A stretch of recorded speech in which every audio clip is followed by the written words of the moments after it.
corporate marketer that's watching right now or listening, meaning someone that works at a company, right? Not like an advanced company. Let's call it the Fortune 50,000, not even 500. They don't realize that they're living in a academia boardroom environment on attention. They're trading on potential attention, not actualized attention. Historic attention, not actualized attention. They're not day trading attention. They're buying attention of the past, even though I think deep down they know they're not buying it. Meaning, for simple terms for everyone, by the way, hi everyone, thanks for having me on the show. The reason most companies still spend an ungodly amount of money on television, outdoor billboards, print ads, banner ads or pre-rolls or bad digital stuff is because their internal reports say there's attention there. And so the way corporate works is based on boardroom and fake reports.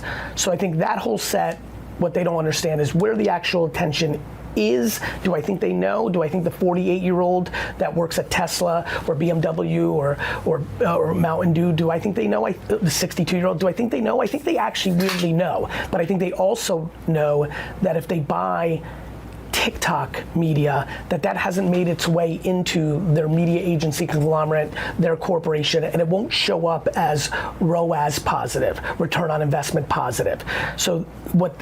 And I think because of that, they're not practitioners. When I went through COVID on Zoom with hundreds of CMOs. Okay. Here we go. YouTube, I see Dustin's trying to organize this so I can get all the chats. But what I can see right now is a lot of Instagram, so let's give big shout outs to Instagram. Thank you for joining me in my office.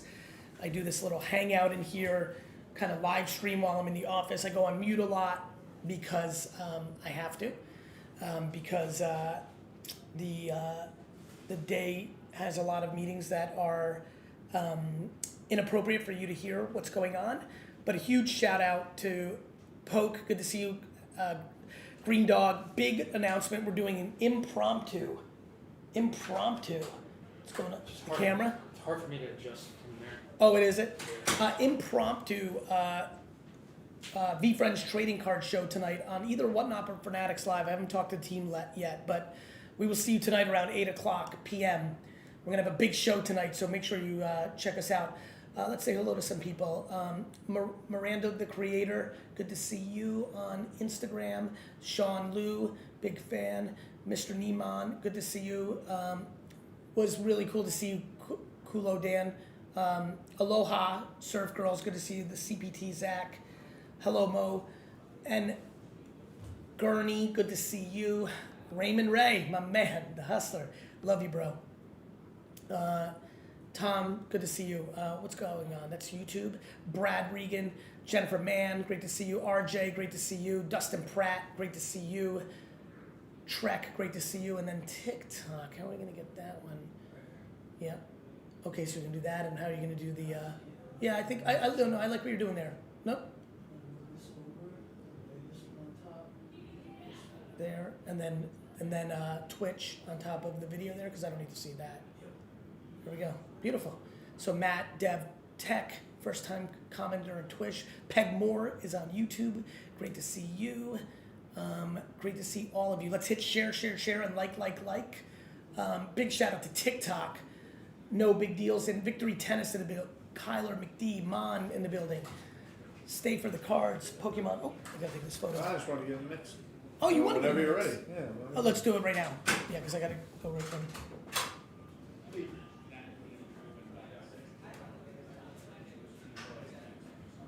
Live? 11:05. So look at the chat. Chat is rocking. Dean and Victor, oh, good to see you. Julio, great to see you. Superhuman Labs on YouTube, what is up? I apologize, I'm going to have to take a quick photo. You guys get a photo. Yeah, we're going to meet the shop another time. This is live right now. Yeah, he's live. He's going to pop into the meeting. Man, this is surreal for me. I'm like blown away. I'm glad you're here. people were just like coming up, introducing themselves. Anthony, Evan, they're like fans of WFAN. They know me. I'm just like, I'm still not there yet. Like I don't expect people to put, because it's radio. It's my voice. Of course. I don't expect people to always put two and two together, but they're citing calls and shows and moments, and I'm like, it has been 3 years, and I mean, just to see you, Gary, out of Dude, like I said, the original, meeting. Good shit. Love it. The original meeting at Fanatics Fest, it was like let's get a into dream that I couldn't have dreamed. That's what I told him, the next couple weeks, exactly. In the next 30, 45 days, come to Flyfish, we'll like sit for 30 minutes, have a drink, really catch up proper. Cool. Thank you. I just am like, Proud of you. I can't believe this is full circle in this way. Like, and this dude's cool as hell. I know. Like, I know that. You're not telling me anything I don't know. We just powwowed for a minute, and I'm just were you on the air Tuesday? I was on the air Tuesday night, yes. How are the Jet fans? Late. Salty or optimistic? Well, the phrase "same old Jets" is so quick to come out of people's mouths. I'm like, did you watch your offense? Did you watch? Agree. That's not the same old Jets. No, and the Niners are a fucking beast. Might be the same old Niners. I said, I'm like, they are upper echelon. And they've had continuity. Forget about C-Mac. Even the running backs been there for 3-4 years. Their arena and do anything with them. 3 new offensive linemen. You were in there. Their fan base and how they play in there. I was disappointed. You can't not be disappointed with the defense. Right. But again, no JFM, no Jefferson, no Bryce Huff. Different guys. So this elite Jets defense, they're reimagining it. They're reimagining, and they'll get there. They have too much talent there if they stay healthy. But yeah. All right, I gotta go to this meeting. Awesome. We'll talk soon. I'll see you in a couple weeks. Yes, sir. All right. What else is going on here? Mayor McCheese, good to see you. Great to see you. Look at all these. Whoa, did we get raided? A little raid here? A bunch of new first time. Did we get a little raid? Let's go raid on Twitch. Great to see all of you. Thank you for all the love, all the new Twitch Mafia people. Everybody go to twitch.tv/GaryVee. Download the app. So many first-time chatters in Twitch. Huge raid. I'm incredibly humbled on this Twitch raid. I'm incredibly humbled. I got to give something away to Twitch. Twitch, follow us at app. Let me go. Do I go? I'm going to go with a Juan Soto. Topps Chrome update. Twitch, this is for y'all. This is for all the new people. If you want this, if you're a Yankees fan, if you're a card collector, and you want this, say, I want this, Twitch. I want this. Say, I want this. Look at all these new people. Twitch is fucking amazing. All right, we're going to go with Young Nails. Young Nails, say what's up again. Say what's up again so Dustin can see you on the screen, take a picture. He's going to DM you. Young Nails. Nope, Young Nails, there he is. Young Nails Inc. with the big win on the Juan Soto rookie card. Today, everybody download Whatnot. Go to vfriends.com/whatnot. Everybody put that in, vfriends.com/whatnot. I'll see you guys in a little bit. I got to go to a big meeting. Keep everybody updated. Team Garyvee, Dustin, everybody pump tonight's vfriends.com/whatnot. Big shout out to everybody. Big shout out TikTok. Let's get the video back on. Instagram, what's going to be the new OGs that hang here, as new people come on, please tell them, oh, we need some people to buy some subs for all the people that just rated us. We need some subs. OG Twitchers, let's get some subs for those people. Everybody on everything, TikTok, Facebook, Instagram, and Twitch, please update people. Let's go, Steve Carves the Wood. Thank you so much. Please tell everybody 2 things. vfriends.com/whatnot is on tonight. Download the app, follow us on VFriends. And number 2, tell them what I'm doing. I'm on mute. Poke Scoot, I knew you were gonna hook it up. Tell them I'm on mute because I'm in a meeting. We're watching the video, but sometimes I unmute. Guy who rings us up is a dude, has nail polish. Rings us up. He taps me after we had a nice pleasantry and I took a picture with him. He taps me on the shoulder again. He goes, do you remember like a couple years ago you said male makeup was gonna hit? He's like, look at the guy who just rung us up. I'm seeing that everywhere. I'm like, yeah. He's like, how'd you know that? I'm like, I live in the fucking dirt. Your buddy Z lives in the dirt. The end. Mm-hmm. You're either an A&R, this is an old music thing. Back in the 80s, 70s, how'd you discover Metallica or Guns N' Roses? You had to be fucking up at 2 o'clock in the morning and go into the bars, and that's how you discovered Nirvana. You either were an A&R that not only put in the work, and was out to 2 in the morning, 3 in the morning in LA and Seattle and New York at hip hop clubs, you also had the ear, right? So Zach, your buddy, is not only putting in the time, there's a fuckload of people putting in the time. He clearly has a talent to have a sense, he has a smell of what might hit. Yeah, he's picking up trends. And okay, so let's say that someone isn't toward the top of the tree. Where do people fall short when it comes to building relevancy and attention online now in 2024? Right this nanosecond as we film and record this, the biggest framework perspective issue in the game is people make content for selfish reasons versus selfless reasons. The number one thing that I think hurts people that are not winning is because, look, some people are just gonna be attractive enough. Some people are just gonna be charismatic enough. Some people are just gonna have enough experience and expertise in something that it's gonna be enough. You want a tactic that's more reliable and scalable than that? Yeah, I mean, just like the 3 things I just mentioned, like that's just a DNA game or a circumstance game. For me, I wasn't attractive enough. Maybe I was charismatic enough, but I started making business content at 34. I'd already been doing it my whole life, and I'd already built a very large business on day trading attention, on email, search, YouTube, social. So I had the skills. I wasn't 18. I'd lived through it already and could speak to it. Right? Not that 18-year-old, by the way, for all the 18-year-olds, I was hustling since I was 10. I had things to say at 18 that were right. So, but I had experience. I think for the rest of the crew that isn't that yet, there's so much opportunity. But I think even for the people that have the luck of the draw or the ones that don't, the big game is most people make content to become famous, rich, to scratch their own egos and insecurities. It's selfish. I can tell you right now, no question, the biggest reason I think a lot of things work for me and things I observe in others is when I post something, I'm like, what's in it for them? One of the reasons I never post like bougie shit is I don't understand what's in it for the audience when you show them that you're drinking champagne on a private plane. Once in a while when I say this, I'll get a DM or a text from a buddy be like, no bro, it's aspirational. I'm like, bro, there's unlimited aspirational shit out there. You don't need to contribute it. Fuck you, you're doing it to flex. So for me, the first thing that people need to think about is why is this good? Now, if you're a magician that does card tricks on TikTok, it's good because that's entertainment. It's the reason people go to Vegas shows. It's why we watch TV. Entertainment's good, humor's good. King Batch, what is it? Like, he brings value, he makes me laugh. Then there's people that give information, inspiration. There's a lot of things you can do, right? And so I think the framework of what's in it for them versus what's in it for me will really help most people listening right now, especially given like how sharp I think the audience that listens to you is. They're thinking of it very smartly, like from a business standpoint, from like it's the game, right? It's the game.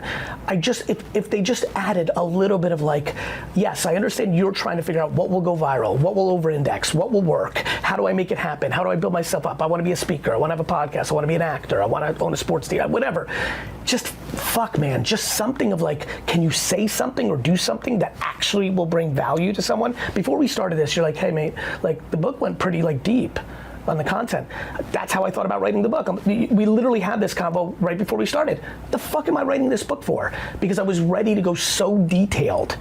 Because I know that people that are good, like winners, the kids, the Zachs out there, that they're gonna listen on audio or read the book, and they're gonna get their fucking $19 worth of whatever the fuck Amazon's gonna sell it for, because they're gonna get one tactic.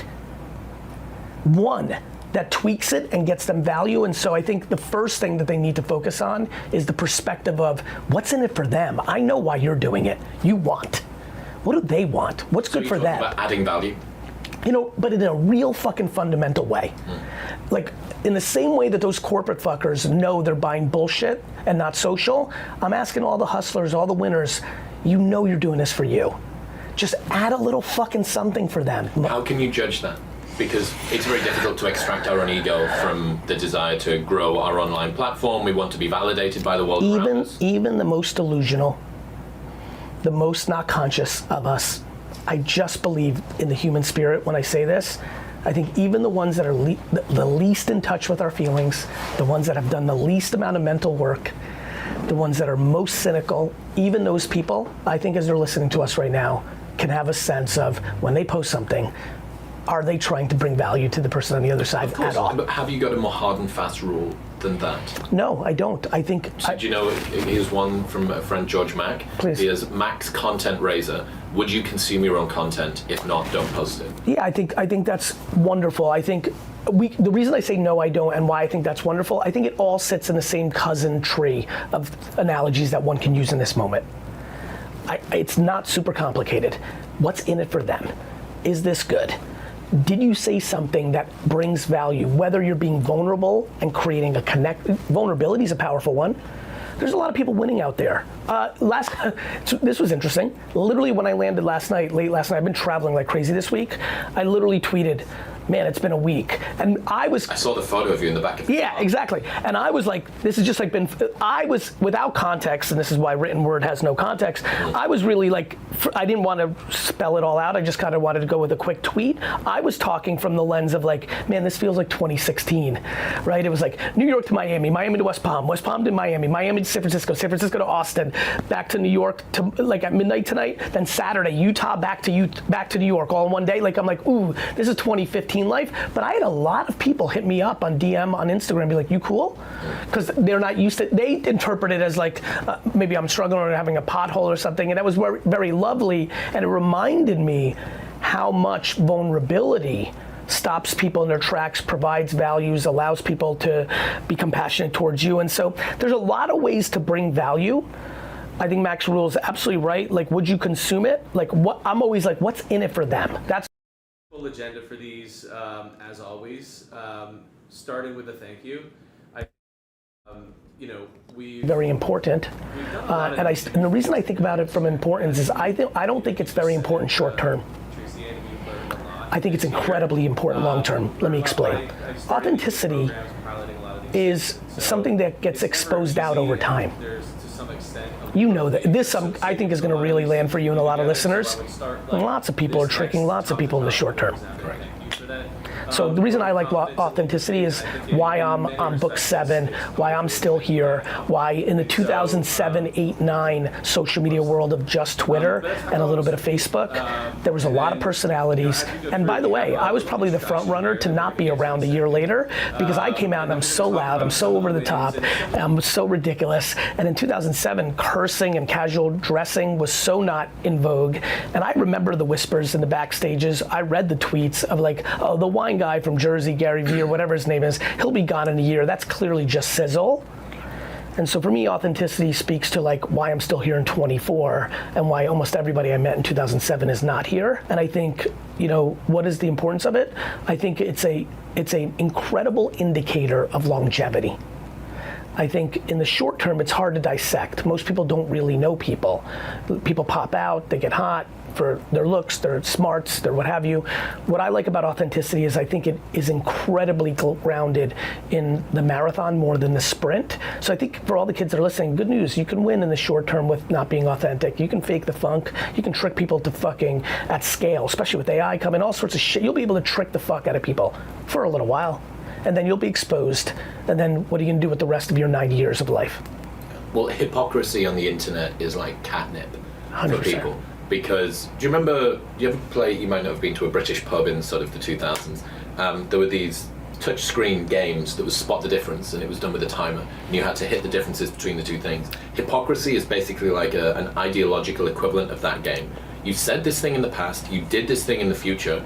I can compare what you stated from what you did, or what you said and what you said, and I see there's a discordance here, and I'm going to bring it to bear because it's so perfectly designed for social media, because I have the screenshot of the thing that happened before or the video, and I have the video of now, and people can compare and contrast. Two dynamics on that. One, for everyone who's listening, that doesn't mean you're not allowed to change your mind. Of course.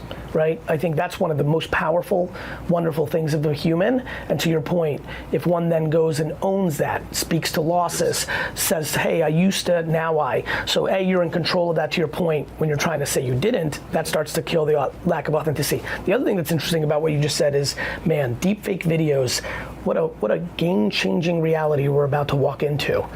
Like, one of the things I think a lot about is that people find what they're looking for. So if you're looking for negativity, you're gonna find it. If you're looking for positivity, you're gonna find it. Yep. I think with all these fake videos, the amount of videos of you and I that will be on the internet in the next 7 years, next 10 years, of things we never said, literally in a decade from today, most people will not believe any of the videos they see on the internet because there'll be more fake ones than real ones. We're going into such a wild era that is going to reset so many things of truth, hypocrisy, things of that nature. But yes, I have enjoyed that. I'm with you on what you just said. It's been interesting to watch that. I got asked by a friend probably about a year ago. I apologize, can I give you a great example? Because I don't think a lot of people sit in both the creator, influencer, entrepreneur world and in the Fortune 500 marketing world. My favorite hypocrisy happens in corporate America. When you're the CEO of an old media company, you're like, print, TV, it's awesome. And then they go and get a job at Facebook or Twitter or Snapchat, and they're like, social media is number one. But I'm like, 2 weeks ago, you just said that TV was number one. Yeah.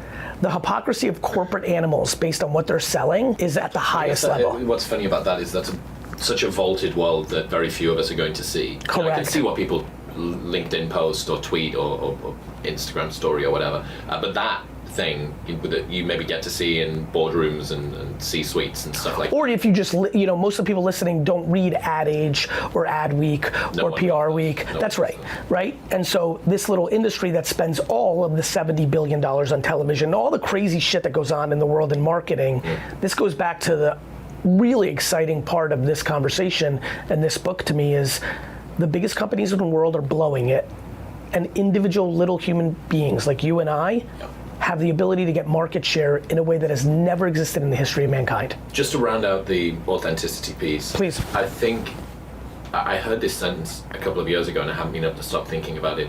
Speedrunning authenticity. People trying to do that. And that's what you were talking about before. Like, how can I growth hack my way to seeming like I'm telling the truth? Seeming like I'm actually putting me into my content. So I've been working very hard on this over the last 6 months or so. When I first started the show, I wanted to be seen as a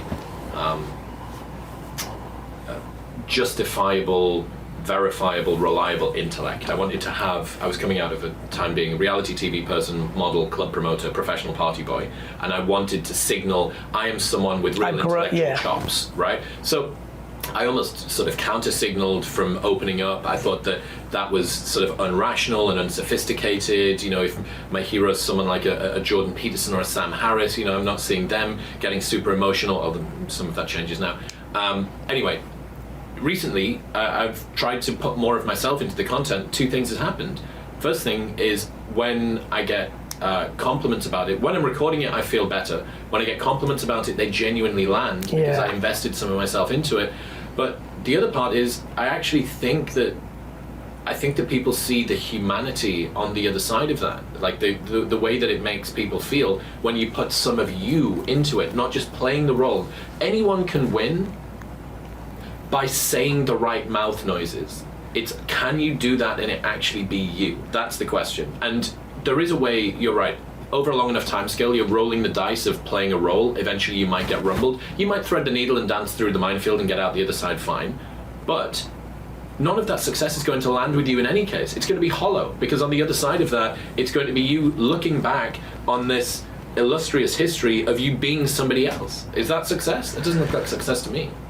I think that was extremely well said, and it was funny. I wanted to let you roll, but all my urges, because I love to jump in, and I know I get razzed for that at times, but it's just how my brain processes.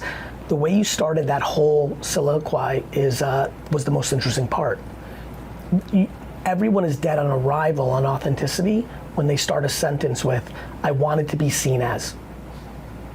It was crazy how my spidey senses went off when you started that, because what I realized when you said that was like, right, that's why this has always worked for me. I've never had the ability to be seen as. There was just something that triggered in me so early in my life. This is why I was such a poor student. I never valued being seen as. I didn't have that gear. Like, I went through high school without feeling peer pressure, which in hindsight now is like insanity. Like that's almost like robotic. Sometimes I even like razz myself for like, do you get feelings? Are you a robot? Like, that's not right. And of course I do. And of course there was micro moments of it. But yeah, I think it's a beautifully well said thing, brother. And I think if you're sitting at home right now and saying, I want to be seen as, you're going to put yourself in a vulnerable spot, because you're putting the weight of subjective opinions on the outside over your own peace of mind of navigating your game. Well, ultimately, if I look at a lot of the creators that I really love personally for me that I actually care about and I have a lot of faith in. Mike Israetel is a good example of this. He's been on the show. He's the founder of Renaissance Periodization. Big gym bro. All he does is make incredibly sus jokes and break down exercise science better than anybody else on the internet. There you go. And that's him. And I've hung out with him on camera and off camera, and we've had phone calls, and he is the same guy on and off, and that's him. And as he changes, his content will change. But it's not like his content changes and then he changes to catch up with it. Like, he's leading from the front personally. And yeah, I think that trying to realize, here's the final thing as well, just the point on authenticity. If you do you, you can never get it wrong. Of course not, because the only game in life is to mitigate regret. And if you live a fake life, you could have $1 trillion, all the girls, all the guys, all the trips, all the handbags, all the Lamborghinis. I promise you, I know unlimited 70 to 90-year-olds that have all the stuff, who are not living happy lives, who feel empty, who have deep regrets. And so yes, of course. What have been the biggest changes in the type of content that works online across the life cycle trajectory since you started creating to now? Wow. You know, I started creating February 20th or 21st, 2006. That's when I did my first episode of Wine Library TV. And so a lot has changed. You know, it's funny, my early instincts ended up becoming the game. One of the reasons I had a lot of eyes on me back in 2006-07 was I was doing long form video on YouTube, and then I started doing it on a site called Vidler. That was a big early mistake of my career. There was this competitor to YouTube called Vidler that had tagging, and I was doing such long videos, and people wanted to see the third wine I was reviewing, so the tagging at the bottom, you could click the little button and get to the third wine, was like this profound technology. That's right, well, it didn't exist then. Right. So, interesting. yeah, anyway, nonetheless, so much has changed. First of all of social media content in 2006, 7, 8, as public creators and influencers, was only Silicon Valley elite.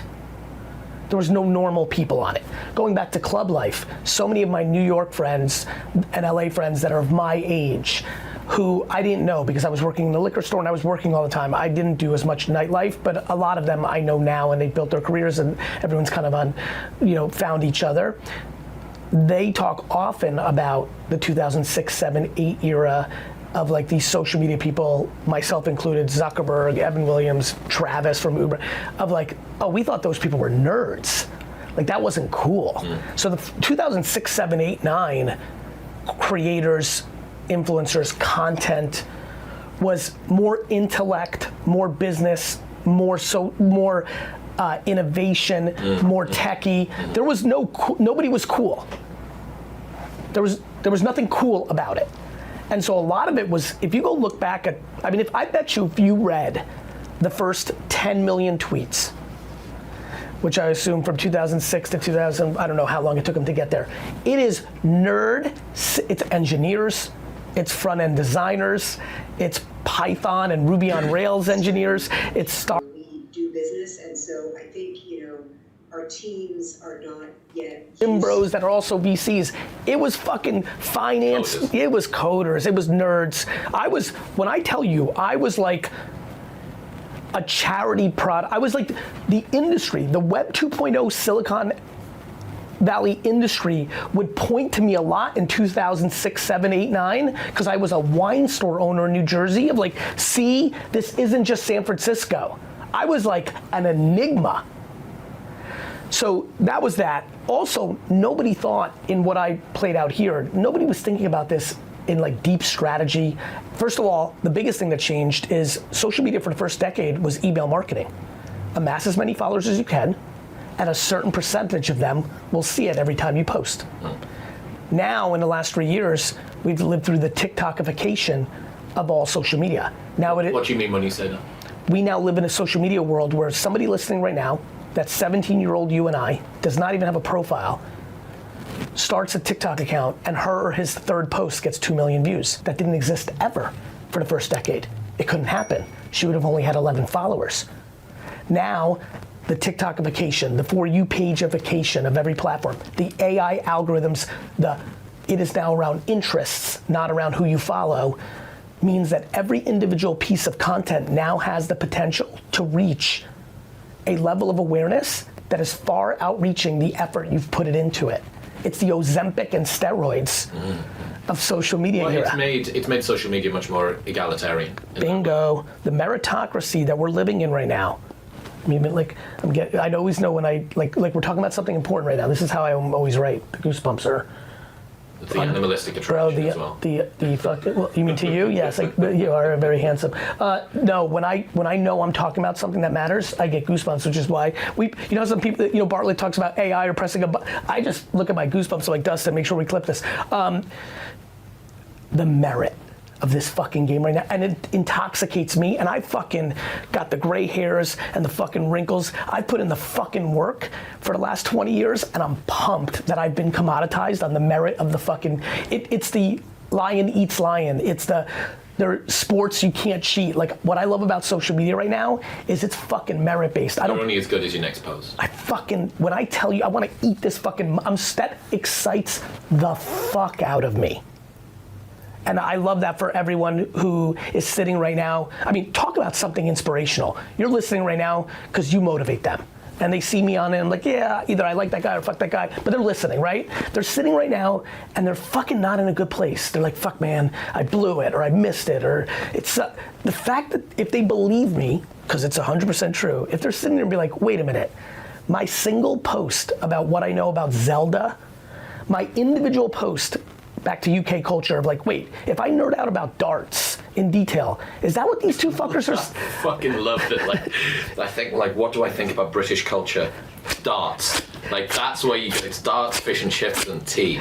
Okay. You know, if you really think about that, going global, like, wait, my unbelievable knowledge of cricket, if I break that down in a green screen or do this like knitting, right? Or like Nick Moretus, one of my top dogs at VaynerMedia, because he finally heard me and he wanted to be a practitioner, not just an executive. He flips egg omelets.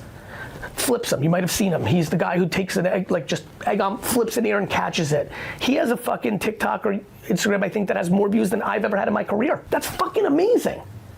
Like, to me, I just love the opportunities of, back to finding what you're looking for everyone who's listening right now who still has either a lot or a glimpse of optimism left. Please listen one more time because I'm gonna repeat it for the fuckers in the back. The fact that tomorrow you can start, you decide to go after something you either really know or you really love. So going back to what's changed, the day before I started Wine Library TV, I can't believe I'm saying this 18 years later because I lived it. I sat there and said, I'm doing this YouTube thing, and I debated two things. Will I do a wine show because I know more about that than anything? Or will I do a show about the New York Jets because it's the thing I love the most? I almost did a Jets show, and I ended up doing a wine show. And I want everyone listening right now about their content on social, am I gonna talk about something I know the most? I'm an accountant. I don't love it, I don't hate it, because if you hate it, you'll be dead. I don't hate it, but I don't love it. But motherfucker, I know accounting, and I also know I'm silly, and I'm a bro or a silly girl, and I'm just gonna make it a little more entertaining. Yep. Or I'm fucking obsessed with Avatar, and I'm just gonna make unlimited Avatar movie content.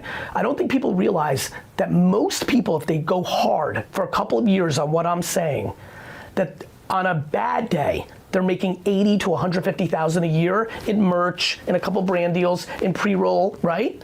And for a lot of fucking people on earth, making 150 talking about proper football instead of making 230 being an executive in the state organization doing landscaping is a much better life, or even better, because I actually believe the even more extreme.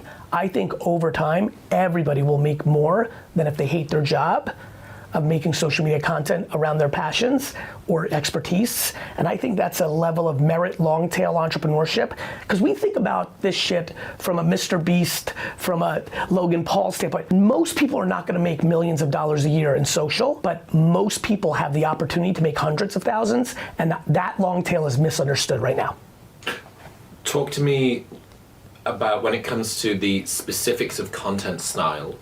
What do you think have got the greatest upside at the moment? Everyone's talking about vertical video, about face to camera. Substack, I think, has got like tremendous. It's one of my favorite I don't know whether you'd call it social media. I guess it's kind of what Medium should have been. Yeah, that's exactly right. It's content, subscription. I think Medium shit the bed there, and absolutely. I mean, they had it. They absolutely. had Eb Williams is probably one of my 3 favorite. Is that the dude behind Medium? Mm-hmm. Right. Okay. Eb Williams. He's also the dude behind Twitter. I know Jack gets a lot of the credit now. Okay. In 2006, 7, 8, Jack invented the concept. Ev ran the company. Ev was the guy. At bare minimum, they were the co-guys. But the 2006, 7, 8, 9 era of Twitter was Ev Williams. He also was Bebo, which he's like not Bebo, excuse me. Blogspot. He sold something to Google. I apologize. It definitely wasn't Bebo. It was something else. I think Blogspot or something of that nature, if I recall. And he also then did after he sold the big company to Google, he was about to build a podcast company. And then Apple Podcasts came out. He was smart. He was like, "This is going to lose. Shut it down." Very smart. And then Twitter. He did Medium. You're right. They were very close. I was so bullish on Medium, and Substack. I think innovated that same side, similar to Dig and Reddit. Right? Dig was Reddit. Yeah. And then All Reddit. right, so, Blogger. Thank you. Blogger is what Ed Williams did. From content strategy side. Someone says, Gary, I found my thing, or I have an idea what my thing might be. It's going to be cricket or fucking tea or darts. What should somebody be thinking about? I think a lot of people get stuck in the what to make mechanisms. Yeah. Yes. Let's go into it. Let's go nerdy. First, it's a self-awareness game. There is multiple mediums that work in communicating. I'm glad you brought up Substack because it allows me to go there. There is the written word. There are people listening right now who know more about video game 1980s culture than anybody in the world. However, they're very self-aware and they're like, fuck this shit, I'm not going on camera. I don't have the gift of gab. I'm incredibly awkward with my words. I'm shy, I don't like it. Good news, do you like to write? I'm a little bit more there. Or they have great gift of gab, but the camera makes them, it kills them. Great, you've got video, you've got audio, and you've got the written word. If you want to go to the extremes, you could even animate and cartoon it. You could even go that far, but that's a little bit of a further putt. But what would I say? First, you have to know your medium. The preference is video, because video is a starting point to everything else. I do audio and written word without doing it, because everything's extracted from my video. So video is the holy grail, no question. Video killed the radio star, like that's right. However, it is not required. That's very important for people to hear. Number 2, once you decide to do it, you have to decide your medium. So for example, if somebody who's listening is really into modern IP law with AI coming, with NFT culture, with Disney, with Pokemon, LinkedIn and YouTube are gonna be much better mediums for them potentially than let's say Facebook. Right, but if you're into parenting, Dr. Becky, big shout out, she's getting a lot of momentum. Facebook's a fucking dream. So you have to know where your audiences are, you have to know what mediums, and then per medium becomes the creative variable, meaning LinkedIn is a fucking monster for the written word. You write a fucking epic 4 Substack, like New York Times, opt-in, blogging, Medium, you write fucking 12, a newsletter person, you write fucking 12 paragraphs of fucking fire about something B2B or business oriented, and you post that on LinkedIn with a good picture, their now For You page stuff will get you lots of fucking views. Lots of reads. And LinkedIn is a very different audience. You get one proper fucker to read that, you're getting a message on LinkedIn that's gonna make you money. B2B and grown-up business, LinkedIn is one of the biggest opportunities that people miss because, for example, this iconic CPG brand you're building, if you write 4 paragraphs on your strategy of something you see on LinkedIn, that may lead to a business development deal that will never happen on Instagram where you're building consumer. The distributor from Walmart happens to come across it. You got it? Yeah. Right, and LinkedIn is so global, it could even be a small, cute live shopping player in China. People don't understand what's going on there. So to answer the question is, they'll all work. When you go into them, it starts getting into real culture. When you're writing something, your headline matters. It's good old newspaper. If that LinkedIn post, the variable is going to be your opening headline. What do you think about when it comes to copy for a headline? I think about what is unique. Can you say it different? I'll tell you the biggest thing. Actually, thank you for being so good at interviewing. You're pushing me in a good place. When when I think about social media creative, I think about it in consumer segmentation, something I call cohorts. So when I make content, I'll make content for, I'll think like, okay, I'm making this for 48 to 55-year-old parents of a 21-year-old, and it's a wealthy family, and the kid is lazy, but they were the parents that made all the money because they grew up poor, and they have anxiety that their kid's lazy, but they're the ones that created the nepotism because they pay them money. That's the content being made for. Cohorts with teeth. That was a very narrow thing. I wasn't saying parents. So I think when I think in headlines, I'm like, what narrow group am I writing this for? I'm gonna write this article, and this headline is gonna be written for the buyers of the biggest retailers in America. Title, what big box retailers don't know about beverages. You see what I just did? Improv? That, my brother? Uh-oh. That, my brother? That's why I wrote this book. That's what I know is missing right now. People are trying to hack the algos. They're looking for best practice. That's wonderful. That's called P, platform strategy. But then there's the C, I call it PAC, platforms and culture. And then you have to have consumer cohorts. So you have to know the platforms, absolutely. Vertical this, carousel that, live stream this, like best practices. As you know this, TikTok and Instagram are now littered with characters that do the Garyvee thing and tell people what the best platform things are. But the platforms tell you.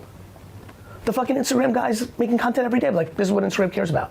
You just follow, every time TikTok puts out an announcement, that's what they're gonna do. It doesn't take a fucking superhero to understand if Meta says, we now care about carousels, go make fucking carousel. Like, Jesus. The culture, the strategy, the headline, like the way I'm thinking here, like who are you making it for? Why are you bringing, let's go back to something I said earlier. Okay, so now you're writing a LinkedIn post, what big box retailers don't know about the beverage market. If you write this as a fucking press release for you, you're being selfish with the hope that the Walmart buyers, that article's not gonna hit. If you really take a step back and spend 30 hours analyzing what's happening at big box retailer with drinks and understanding something that they're overestimating, you can now say, you could start it with like, one of the biggest mistakes about how big box retailers think about their relationships with Coca-Cola and Dr. Pepper is they overvalue what Poppy was able to, what Prime was able to, got it? Liquid Death, got it? That shit. I fucking love that shit. That level of depth is missing in the game right now, and that goes for everything. You wanna be a fashion brand? What's the micro-influencer strategy? Do you go to Coachella, not to be at Coachella, but to film everything for you to post-produce it for your social content, because no photo shoot in a studio like this could ever replicate the actual energy of a fucking festival where the cool fucking kids are cooling out. Things like that. Talk to me from a platform perspective. A lot of people are going to be asking this question. Okay, so I have a number that are in front of me. I can do written word on LinkedIn, I can do written word on Substack, I can do vertical video, TikTok, Instagram, I can even do that on Facebook. I can just simul-post it from Instagram across onto Facebook. I can do YouTube Shorts, etc. What are the platforms over the next 3 to 5 years that you're the most bullish and bearish on? I can't answer that question because it's not how my brain thinks. Let me explain what I mean. Day trading attention is don't romanticize about yesterday, Instagram, and don't try to get too excited about tomorrow. Elon posts yesterday, Vine, question mark, right? So Vine's coming, don't overthink today. I don't know what's gonna be there in 3 to 5 years. I definitely wouldn't, like, the reason I'm good at my game is when it happens, I'm all in. So I can only speak about today, and anybody worried about 3 to 5, and people ask me all the time, what's next? 3 to 5 years, I don't know.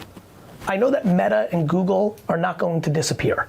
So I continue to think they'll innovate or M&A and be in the game as macro companies. But YouTube Shorts was not in the cards for me 3 years ago, right? But then TikTok's pressure made them go there. I think Vine is gonna be massively interesting to watch when they reboot it. Coming back? 100%. Elon's too smart to not do it. Does Twitter own Vine? Yes. Right, okay. And that was part of the deal? Yes, once, but they shut it down, but it's still there. Right. And they own the IP. And, Vine is the absolute seed of this generation. Short form video started on Vine. It was a profound thing when it hit. I remember looking at it day one, I was like, ooh, this is different. And it just completely captured youth culture at that time, and I was very serious about it. As a matter of fact, I launched, you can Google this right now, everyone listening, I launched probably, the article said it, like the first influencer agency called Grape Story with Jerome Jarre, one of the first celebrities on Vine, and we signed Logan Paul, Rudy Mancuso, like all of these characters, Brittany Furlan, like King, like we were talking to all of them. So to answer your question directly and not get too scattered here, I don't know what 3 to 5 years is gonna bring. I know that for everyone who's listening, the answer is more, and yes, and. Meaning, my argument with everyone here today is every minute that you don't spend on gathering more attention is a minute that you're potentially declining on your long-term opportunity. There's times to cash in on your attention. There's times to do other things. But I feel like a lot of people will go, we talked earlier about regret. The only things I regret as a businessman is not going harder on my thumb on the scale every time where I knew the attention was. I should have made more TikTok videos 6 years ago. I should have done more Google ads in 2001. I should have sent more emails in 96. I should have done more tweets in 2007. And so whether it's, we haven't talked about live streaming. I mean, there's so much going on with Twitch and all these live streaming platforms. TikTok Live is very important. Look, 3 to 5 years, what if fucking TikTok gets banned by America in 7 months? Where does all that attention go, right? I mean, to me, that's a huge opportunity for Vine. If I'm Elon, I'm sitting like, okay, if I time this perfectly, and I'm fucking Elon, right? Like, I'm that guy. If I fucking announce Vine the day I could probably get it could happen in, that would be insane. What a fucking strategy. And so, I don't know. I know that as I sit here today, right this nanosecond, Instagram's harder than ever, because the supply and demand curve on Instagram is hard. More content was made on Instagram yesterday than ever in the history of Instagram. But the attention has been fragmented into YouTube Shorts, into TikTok. So how can Instagram be as good as it was 4 years ago? It's not. Supply and demand, supply and demand, supply and demand of attention. I know that YouTube Shorts has a longer tail on its views than anything else because YouTube's the second biggest search engine in the world. So I know when I make a short on YouTube, I title it in a way that more matches search than I would on TikTok because I want somebody in 4 months to search, how do I do, and I show up.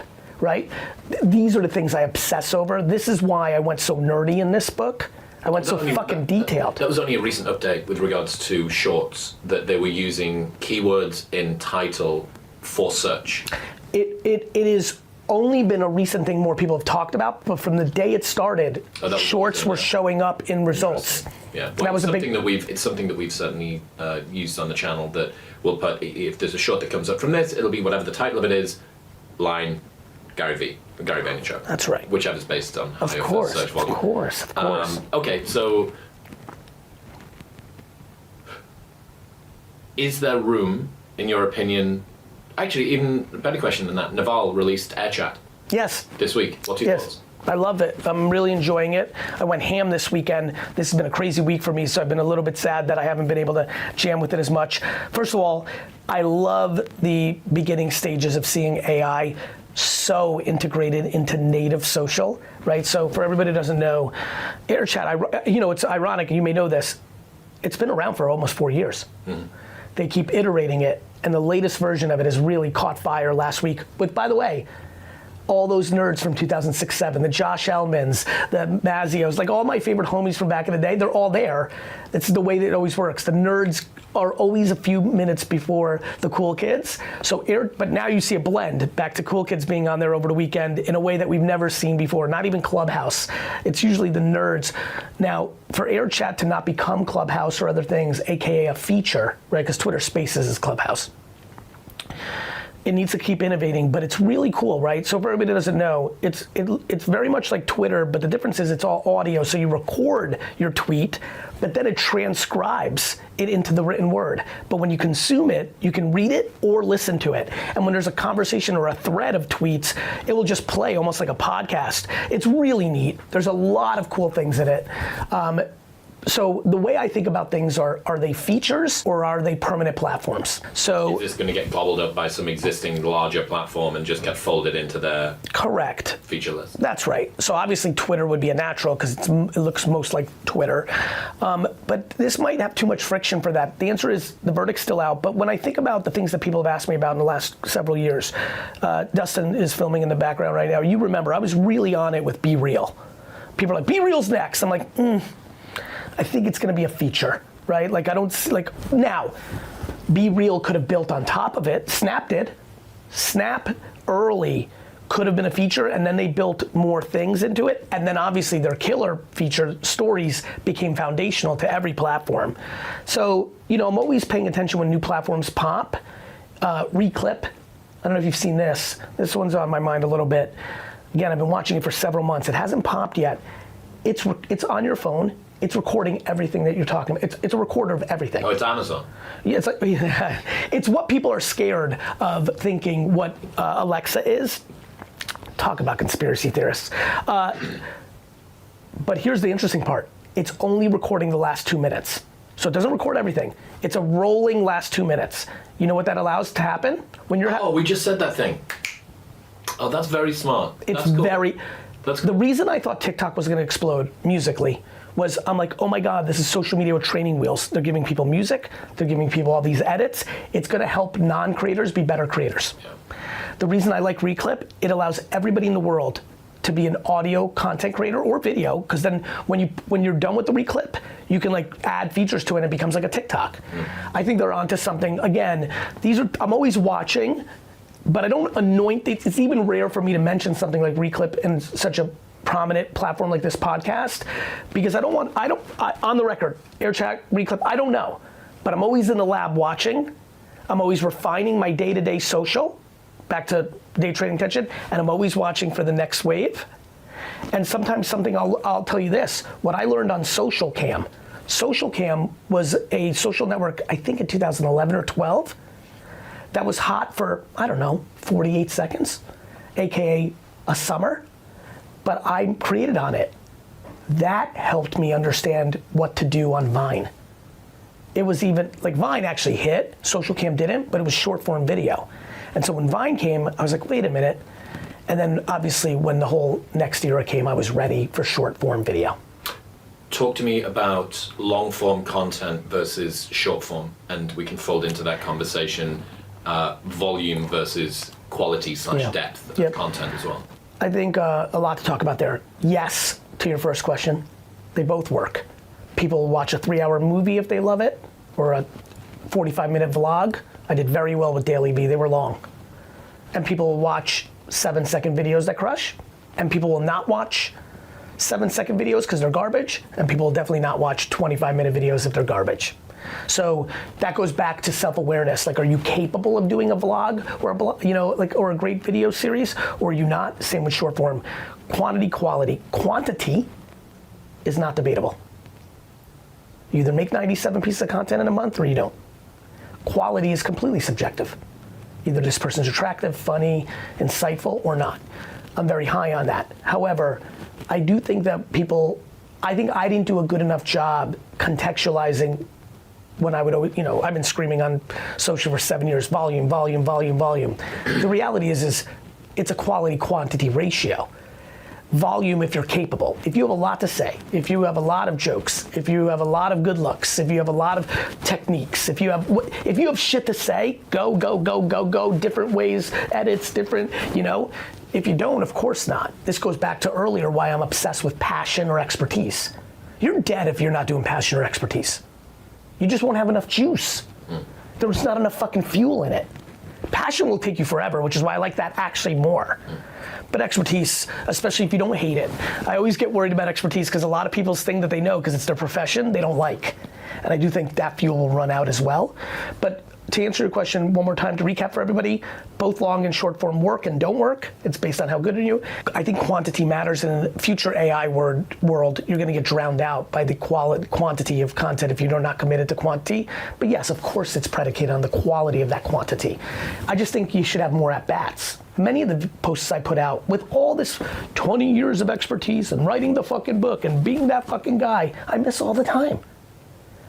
But I love that feeling. Like, I'm trying to learn. I saw somebody the other day in a piece of content making fun of me and my team for doing all sorts of different shit. And I was laughing because I'm like, no, that's the game. The point I think he was trying to make is like, he's lost his way, he doesn't know what he's doing, he's just throwing. We're not throwing against a wall to see what sticks. We're exploring different features and things to try to learn what's next. And I have the humility for it to not do well. Do you know that the reason most people suck at social media is they're scared to not get as many views as their little fragile ego needs to go through the day? I don't give a fuck. I'm streaming on Twitch on mute in my office. 83 people are watching. I don't give a fuck. That doesn't take away from everything I'm doing. Do you not think that there's a degree of optics? Like people naturally use popularity as a proxy for quality. Of course. So to a degree, if you're consistently posting in a way that isn't getting, not saying that this is what you're doing, Yeah. but if you're consistently posting in a way and it's like 83 likes, Yeah. 9 likes, like that says something to your audience about, when you look at YouTube and you see thumbnail, you see title, you see the name of the creator, you see how long it is, like those are important metrics. But when you go on, you see how many people have viewed that video. It depends on if you're trading for popularity, sure, or the perception of popularity, sure. Depends on what you're trading on. For me, if 80 people are watching me on Twitch while I'm on mute all day, there's really no reason to watch it, but I'm just experimenting. If someone then decides like Garyvee fell off or sucks, that person is incredibly not smart. I'm not super worried about losing players. Yeah, that's an interesting way. I think a lot about the time of cultivating the audience that you want.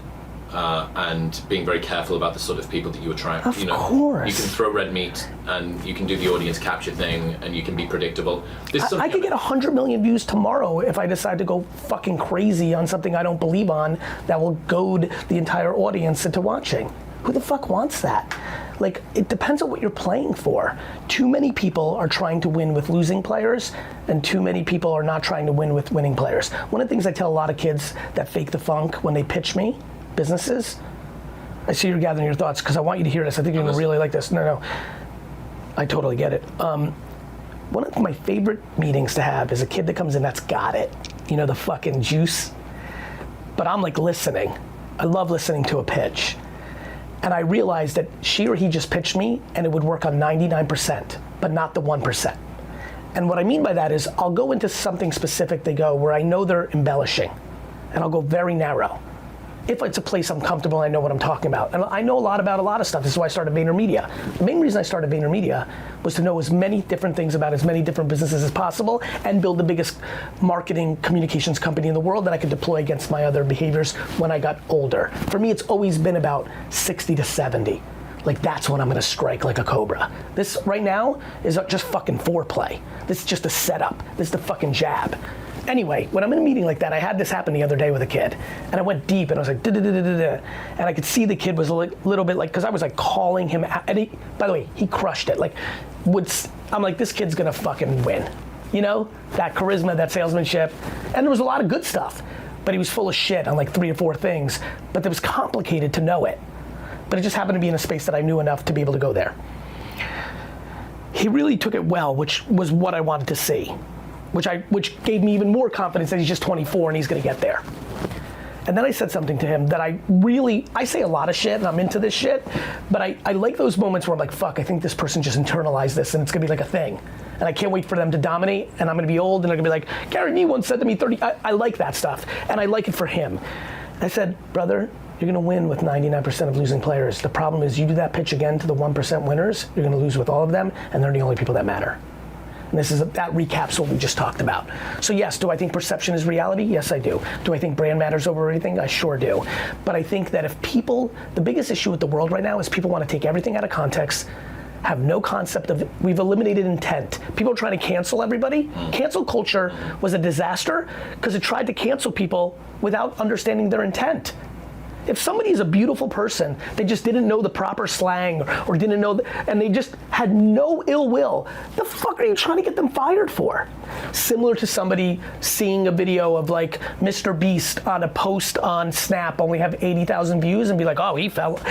That's not smart. That's not understanding what people, and by the way, back to your journey and his journey and the journey that I had with Empathy Wines and kind of knew CPG was next and why I talked about it forever and why I built VaynerMedia to be in CPG. A lot of creators are gonna care less about how many maximizing views. They're gonna care about views that translate into CPG sales, or hours allocated to meetings in Bentonville, or hours allocated to being on TikTok Live. Like, shit's gonna change. Shit changes. But the lack of courage and curiosity of the A-list to try new shit because they're worried about what we just talked about is why a lot of those people are gonna end up in the B-list. Give me a handful of creators that if you could bet on them somehow over the next couple of years, you would think about. Or it could just be the ones that you find yourself coming back to, like you can't wait when you see their videos. I'll tell you, I love you for adjusting based on my facial reaction. That's not why I made that face. I'm very weird when it comes, let me explain what I mean by this. I don't consume, like, let me give you an example. I don't know if I'm betting on her. Nick Dio hit me up with someone yesterday, and I spent I loved it. It's not that I'm betting on her. Let me see if I can fucking find this. She's like an intern, like this. She's got 37 followers on Instagram, or 137. And Dio said, I bet she has 50,000 in a month. And I'm like, you're right. And let me tell you where I'm going with this. I don't go deep on people or influencers or content creators. I go very wide. I'm looking for macro trends and things that I think I can contribute to the conversation in podcasts like this. So for me, I don't actually consume anything. I consume everything. I'm trying to really, the reason I said I'm weird and I'm trying to figure out how I can break this down. 7 years ago, I would have answered Mr. Beast. Yet, I've never watched a Mr. Beast video in my life. Like, Charlie D'Amelio was in my office for her first business meeting. I might have watched one full 8-second dance video of hers to know. I'm going so broad, right? 310 Baby as a rapper of do I think, I'll listen to a song first minute. There's something in the way that because I'm trying to consume everything, it's almost like I don't have the time to go deep enough. And so I'm not great. I'm disappointed, in a weird way, I'm disappointed in myself to not be able to answer your question because I've seen 50 of them in the last 50 weeks. But I have some form of reading comprehension issues and dyslexia where words are hard for me. So I could tell someone that I saw them in an airport in Dubai and I could tell them we talked about peanuts 13 years ago. And I could have seen their social media 90 times and they could say, what's my name? And I'm like, I don't know. Yeah, it's kind of, I guess. So I guess. I've got it in my head that you're like a meteorologist, but for social media. You're trying to be the weather report. You're trying to take the. Yeah, I'm just, that's, what's going. And I'll see things and I'll but it's very hard for me to say, especially because I like being historically correct. So I'm not gonna sit here and say, I think I can tell you the profile, because this might help a lot of people. Yeah. What's the kind of person that will succeed over the next few years on social media? The ones that can get the noise out. The biggest reason people won't win in social media is people don't have the stomach to handle the feedback. People won't have the stomach for the changing winds of day trading. They'll be on a pedestal on TikTok. All these TikTok fuckers, and I say fuckers like I'm one of them, the people that are winning on TikTok right now, their day will come. Their day will come where the attention shifts and they won't be ready. And will they be ready after having 4 years of being on to do it again? Do you have the intestinal fortitude to be in perfect, you're in such great shape. If you go through a period of your life for 3 years where you do all the wrong things, and you wake up 3 years later and say, fuck, I'm getting back to this dude. Do you have the fucking strength? Because once the hardest thing is once you were there, when you lose it, to get back, right? If you were making $5 million a year, let's say you were making $40,000 a year, and then you blew up on social, and you had 2 years where you made $3 million a year, but then you're not popping on social anymore. Do you have the strength to go back and put the work in to get back to that place? Do you have the emotional capability to take one step backwards to then take 2 steps forward? Do you have the grit? Do you have the self-esteem? Do you have the ability to deal with the ebb and flow? Think about the people that get trolled. Are you gonna cry and disappear? Or are you gonna be Logan Paul and become a WWE superstar? Like, do you have the strength to deal with criticism at scale? Do you have the strength to deal with the toe bumps? The biggest reason people aren't entrepreneurs is entrepreneurship is losing constantly with the occasional win.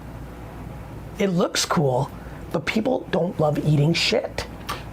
Talk to me about how you deal with criticism and the inevitable ups and downs of success. You're someone that has got both.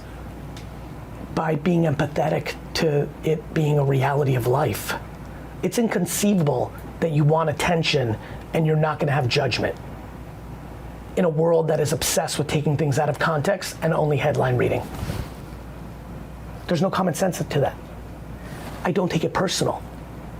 I care about the judgment of the most inner circles that I have, family and friends, employees, inner circles, acquaintances that became friends. Like, I can't be upset if Johnny 97 thinks I'm a dick face because my energy's too much. I'm also empathetic. I know that my alpha competitive, high energy Jersey, like, I know what this is. That's not for everybody. Some people want to zen out. If you want to zen the fuck out, I'm not your guy. And so I'm just too empathetic. I also think it's humility. At the end of the day, I'm like, who the fuck am I? Who gives a fuck? If I die tomorrow, what's gonna happen? I'll get 24 hours of love on social, right? People will be like, oh man, what the fuck? Like, you know, like. And then a year later, do you remember Garyvee? 100%, and luckily we live in an era where we're more like, all of us are more like the most famous people in the world. Like, we'll live forever. Like, a clip from this, like, do you know how cool it is that do you know how fun it will be? This is insane. Your and my great-great-great-grandchildren will somehow realize, because last names, things will change, but somehow if they became great friends, would somehow family tree it and be like, holy fuck. And they're gonna, hey Jeremiah 794, like, they will literally watch this. Do you know how cool that is? But at the end of the day, how do I handle it? Humility and empathy. Talk to me about just that immediate emotional reaction. I think that overcoming that is something that a lot of people struggle with. Well, I think that's right. You know, I think it's nice in the stark contrast with the nice perspective. Yeah. And I don't disagree. Price it in as the cost of doing business. Cost of doing business, you put things on the internet, people are going to say mean stuff to you. Yeah. And fighting against that is like King Canute trying to stop the tide. But that. Do you know fighting? Yes. Okay. You know some people like getting punched in the face? Yes, I'm friends with Tim Kennedy, yes. I like getting punched in the face. That's my answer. I don't know what else to tell you. Yeah. Nature. It's my nature. I was shit on my whole life. I was a Russian immigrant. I came over here. Russia was the bad guys when I came here. So I got shit on in grade school. I didn't speak English. This is a story I tell very rarely. Very rarely. I think I've done it once or twice. I'm going there. I often talk about I lived in people that really know me. My story is I went from Queens to Edison, New Jersey. Edison, New Jersey, where I became a Jets fan and an entrepreneur. But it's not fully true. Queens to Dover for a year, then Edison. Dover doesn't make my story. I never understood why, but I'm starting to tap into it. It was fucking bad. Because I didn't speak English and because I went outside a lot, I got picked on a lot. And it was a rough neighborhood. I remember one story, that's the main story I remember of that era, where I saw the kid pee in the Pepsi cup, like by the tree, and they came over and the 7 of them bullied me to drink it. I was 5, I was fucking 5. And I kind of like tried, like it's very blurry, I mean it's 43 years ago, but like, I didn't speak English. Obviously, when you're an animal, like a human, at 5, you know what's happening. But like, then I was a terrible student. I was D's and F's. And this was the 80s, there was no political correctness. My teachers literally would look me in the face. These are grown-ups, they're your teachers, you look up to them. They're like, you are a loser. You're dumb. You're gonna fail. You're gonna be a garbage man. Then I also love sports. I played sports all the time. Do you know what happens when you play sports? You lose a lot. You win sometimes, but you lose a lot. Video games, this. And then I sold stuff. I did lemonade stands. I would sit on Tingley Lane in Edison, New Jersey as a 9-year-old, and I would watch millions, let me take a step back. I would see hundreds of cars drop by and not stop for my sign, and occasionally get one. I live life under the mindset of, it's all shit, but it doesn't matter. The shit doesn't matter. It's the fucking sunshine, the occasional sunshines, that is everything. And I think people live the reverse.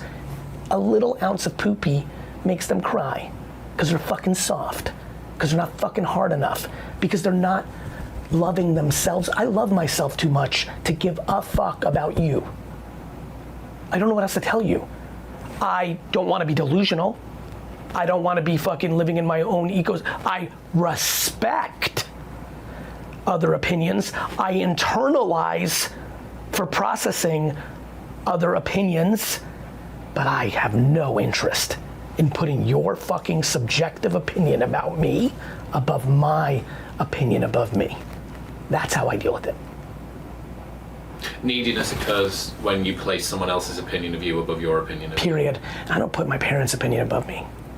I don't even, if I'm not gonna do that with my parents, who I love the most, who built me, if I'm not putting my mom's opinion about me above me on me, how the fuck am I gonna do that about Charlie or Rick or Susan or Hasim? Fuck you. I'm interested in what drives you now. I get when there's a point to prove, well, when you're an immigrant, that when you've been picked on, that when you've been... But you know what's funny? You know what's funny? My spirit doesn't come from that chip on the shoulder, even though I just spoke with passion about it. Mine's about curiosity of, I like the game. I'm curious. In a wild, I would have loved to have been a professional athlete. I'm so sad I wasn't. That would have really, really satisfied me because the data was there. If I was a running back in the NFL, it would have been over, and I would have ranked 97th in career rushing yards, 400th in career touchdowns, right? 18th in receptions by a running back. And I could have I would have enjoyed that. I would have been like, good for Barry Sanders. He was better than me. And like, fuck you, fucking Ricky Williams, I was better than you. That's what drives the shit out of me in entrepreneurship. I love this game of brand building and business building. I'm talking what drives me as a professional. As a human, what drives me is to be happy as often as possible and interact with the people I like the most as often as possible. But so much of what I love and what makes me smile is the friendships I make through the process of business, the family I make through business. It's so fun for me, and I'm curious. I love where I'm at right now. I've done well, but there are unlimited people on stats that have done better than me. But I have a sneaky feeling that I'm gonna catch up. And so what drives me is, I think I've been built for the fourth quarter my whole life. I alluded to it earlier. Everything I've been building is for 60 to 70. So. Do you still want to be working and grinding when you're 60 and 70? Of course, because it's my hobby. I don't want to do anything that I don't like. I was a D&F student because I didn't like it. I was smart enough to get B's and C's, but I didn't even have that gear in me. If you said to me, hey, great interview, do me a favor, can you help me hang this picture real quick? I'd be dead. I'd literally rather give you lots of money or do anything. I would go on a conference call to all of your employees for 14 hours that I don't have sooner than help you hang that picture. So of course I want to do that because I don't think of it as grinding. I don't think of it as hustle porn. I think of it as doing the thing that brings me the most joy. I would rather be in a business meeting than on a golf course. I would rather be in a business meeting than sailing. I would rather be in a business meeting than cooking. I'd rather be in a business meeting than watching a movie. I'd rather be really watching the Jets, having dinner with my family, love dinners with people, love jam sessions. It's so fun to be in Austin. This is where I learned to love it. South by Southwest, on the ground, in hotel rooms. Give me 25, 7, 19, 8, 13 smart people, clever people, thinking people, thoughtful people, and just jam about it. I'll take that over working every day of the week. But there's just not a lot of garage sailing.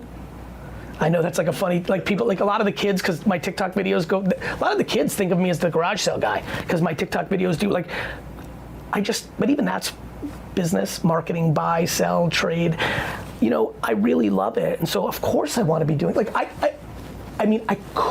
you hear these stories, I'm sure this has crossed your paths, of the people who retire at 81 and then die at 82. I know why. They thought it was what they were supposed to do, and it took the life out of them. I have two important things to say about this. One, I will do this forever, and I really hope to live to at least 100 doing it. Two, I'm incredibly excited of making my last social media post a split screen of this, where I just ranted here, And now 71-year-old me is making a video and saying, today's the day I'm retiring, both from running businesses and making content. This has been the great joy of my life. I love all of you. I hope that all the archives of everything I've put out can bring value to all of you. But today was the day I woke up and I said, I don't like this anymore. So you're open to this trajectory not continuing in the way that you see it right now? In a way that would make your fucking head spin. In equal, visceral, high energy of like, the day I wake up and I'm like, fuck this shit, I'm out. In the same way that I have full conviction as I sit here right now that that day will never come. How will you, or do you think about the myth of identity at all? The fact that you can, so much of you and who you are is wrapped up in being that guy. Not for me. I'm aware, not for me. One of the reasons humility is my partner is I don't give a fuck about Garyvee. I'm proud of it, but it is not who I think I am. It is not my identity. Where do you take that from? That detachment of it? No, where do you take who you are from? If it's not from the things that you spend, you take pride in being successful in growing. In order, starting with my mom and dad, then my sister, then my brother, in order, probably the top 100 people that have spent the most minutes with me in my life and what they think about me. So for people who are wanting to go on a path of success and exposure to the real world, is that a prophylactic, having a circle of people that you trust, that you have faith, have their best faith in you and care about you beyond not just what you do but who you are? The reverse.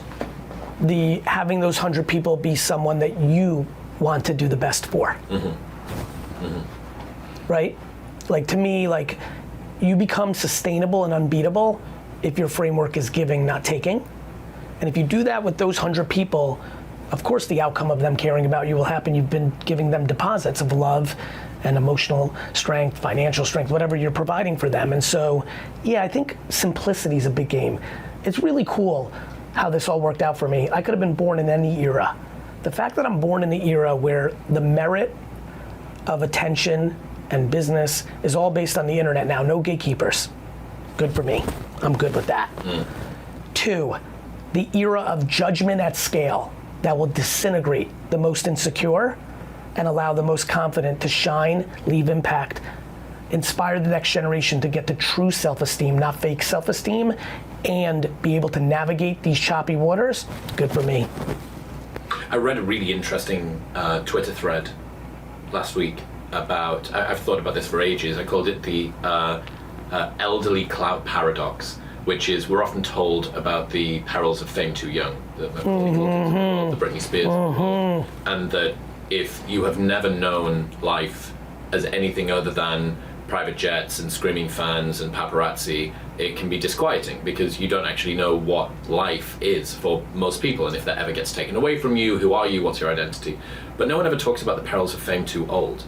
And what does it mean if you're some, let's say, dusty Canadian psychologist working in the annals of Toronto University, and then a bald MMA commentator plucks you out of obscurity and puts you on one of the biggest world tours that any speaking tour has ever been, maybe one of the biggest speaking tours in history, and sell 20 million, 30 million, 40 million bucks, and now so many people criticizing you and all the rest of this stuff. No one talks about that because I feel way better for Jordan than I feel for Charlie.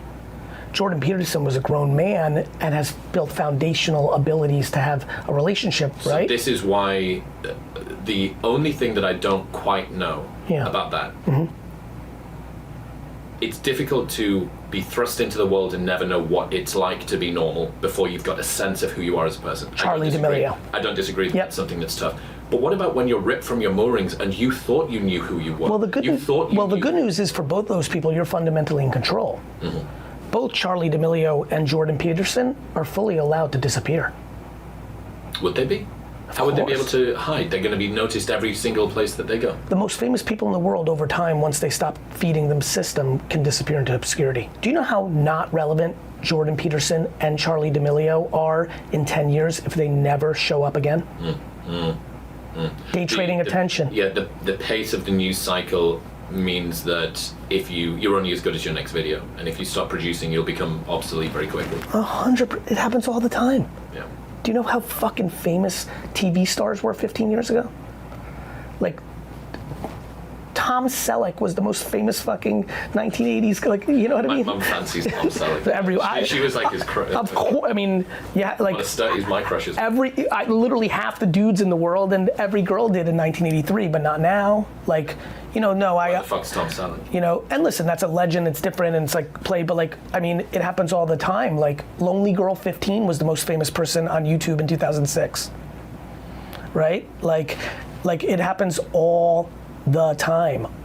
Jerome Jarre, I mentioned him earlier. Jerome Jarre was the most famous person on Vine. He represented take whoever you think is the single hottest young person right now on TikTok is, he represented that. And then he went to Africa and disappeared off the face of the earth. This is the best part of life. You are in control. You want to shit about the president, either side, leave America. You want to say that your mom is toxic, stop talking to her. You want to your buddies are dragging you down, leave your friends. You don't, Europe is not entrepreneurial enough, come here. Like, stop fucking crying. Like, I'm not gonna cry for Charlie or Jordan or me or you, because I genuinely believe we have the capacity to make change. You mentioned earlier on about how there is a temptation for creators to try and cash in too quickly, yes, that they can continue to put their thumb on the scale. Yes, you said. I was saying, like, extracting attention. When course. when you have this competitive advantage, you're like, that this music video style works, Yeah. and like you only made 13 of them, not 700. Correct. Go ahead. Yeah, I understand. That's less cashing in. That's more like extracting the most value out of the moment. So it's the inverse that I'm talking Yes. about. So someone has a competitive advantage at the moment. They continue to place their thumb on the scale. They continue to rinse and repeat with authenticity and originality and quality and quantity this thing that Yes. is going to continue to spin the wheels and Yes. get the engine moving. How do you know when it is time to cash in? Because if, as you say, I am worried for these TikTok How do you know when to get married? You make an emotional, in your body, things start to happen. You can feel subjectively. You feel like you're making a subjective decision. People, I don't know whether people should be making business decisions with as much emotion as they do for getting married. Well, but I Would think it not be more strategic than that? Well, a couple things. I think there's a lot of validity in that sentence. I think I'm making a slightly different parallel, which is nobody will know. You never actually really know if you made the right decision until the post game. So when should someone cash in? Where I was trying to go with that, and maybe I was going down a bad path, or maybe I'm still there, I'm gonna hold on to it for a second, is you need to just kind of make a call. Like, there's been many people that sold too soon. And there's many people that sold too late, right? So that happens all the time. Instagram. Universally, people thought Facebook was stupid, and they thought Instagram pulled one off. They were wrong. 1 billion was one of the great M&A steals of all time, right? On the flip side, there's been many companies, the amount of entrepreneurs that are listening right now that had a $30 million offer on their business, they're like, fuck you, I'm fucking Bezos, motherfucker, and then a year later have zero. You know that, right? You've been around enough already to know unlimited, especially that, notice what number I used, that nice little 15, 30, 40, and they're dead inside. They're dead inside. This goes back to who's gonna win, the one that could say, I sit here, when I tell you it is insane that I did not invest in Uber's angel round, there's no logic behind it. He was my best bud. I was investing constantly in that era. And the serendipity of me playing just enough defense, because I just bought my first real apartment in New York, it was just a little less liquid than the ideology I had, fucked me on an investment that I could have made $500 million on. And I love it. I love it. But for a lot of people, that's the death blow. That's why most people get the fuck out of this game. They can't deal with the what if. Fuck a what if. There only is. So when should people cash in? I don't know. I think they need to make a decision on what feels right. And when they go to sell something, or when they go to sell it, or when they never monetized their audience, but now they want to sell their first sneaker, or wine, or book, or collectible digital aspect. You just got to go with it when you got to go with it, you can feel crescendo. By the way, you might. Let me go actually detailed instead of macro. Let me go micro. Here's a good reason to sell something or cash in. You're tired. You've been going really hard for 6 years. You didn't come from much. You're watching your father passed away when you were 9. You're watching your mom grind. She's 61. You just went over for dinner and she looks tired as fuck. And you're like, you know what? Even though I want to keep building more equity with my audience before I cash in, I'm gonna go in for a cash in right now because you know what? A couple $1,000,000 right now, I can get my mom to retire. I'm gonna buy her a little house. Her sisters live down in the middle of fucking nowhere in North Carolina. I could buy a fucking house for $200,000, $180,000. She'll be happy. I could use a fucking vacation. Actually, I'm doing too many things. I could use a couple of those bucks to add 2 teammates to. I don't need to edit anymore, right? That's a for instance. What's your perspective on continuing to ladder up as you're growing, continuing to just do little bits, as opposed to waiting until you have a huge amount of latent? Both work. Right. Both can work. Look, I view this as a value exchange framework. If you're bringing value, one of the reasons I like selling stuff is I believe in what I sell. I have a funny feeling you believe in that drink. Mm-hmm. I don't think you mailed that in. No, we were involved every single step of the way. 12 months of development, 6 months of taste testing. When I tell you, you know how Amazon works. Until it comes out, you don't actually know the price because they keep lowering it based on whatever the price is. This $27 worth of fucking thinking. Like, I believe in this more than my life. I know that I'm one of the few people that does hundreds, but that's not a lot of 8 billion. I'm one of the hundreds of people that could have wrote this book because I'm that much of a practitioner on every platform. There are very few people on earth that give as much fucks about LinkedIn as they do about TikTok and everything in between as I do, who also have a 2,000 person, $350 million agency that spends billions of dollars in media on social. Like, I got it. You know how good I feel? You know how nice it is to sell this? If you believe in what you're selling, there is no better thing. If you don't believe in what you're selling, there is no worse thing. Nothing worse. Yeah. Yeah, I mean, that Naval quote, you're doing sales because you sucked at marketing, you're doing marketing because you sucked at product. Yeah. And I think authenticity is a word that comes up a lot in the book. Yeah. And I think rightly so. People are so concerned in an age of high mistrust of messaging from mainstream media, from independent media. All of the guardrails are off so the independent media can talk about whatever they want. Apparently the guardrails don't even exist for fucking mainstream media anymore now. That's right. AI, deep fakes, That's right. automation, all of this stuff. I think the more that you can signal, I am a person of trustworthy, verifiable, authentic, real, relatable, aspirational. And then back up the signal. Yes, and here is some proof. And you know how proof happens? Time.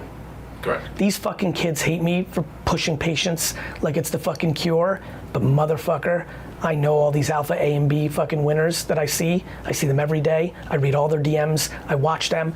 I may not remember their name, but I can tell you the joke they made, Nikki Cass, right? I know that fucking kid is funny as fuck, and he's got fire in his belly, and I can do shit like that, and I'm telling you right now, the number one kryptonite for all these fucking supermen and women is fucking patience. They want this shit so fast because they're insecure. They want to show everybody they already won because they play for them, not themselves. Could you imagine if athletes played for the audience? Could you imagine if athletes cried when the Knicks get booed? I'm so pumped about the Knicks right now, finally. The Knicks get booed every single game, every single basketball team that plays in a major city. If they're down 11-0 and have to call a timeout because they came out shitty, Philly, New York, LA, they get booed. Could you imagine if they're like, I'm not going back out there, I just got booed. That's literally like being a content creator when somebody shits on you or you have a bad day and you don't want to post again. People don't have inner strength because they're insecure. And that is what I'm obsessed about 80% of my content, to find different ways to get people into self-love because it unlocks fucking everything. You can't play if you're not strong.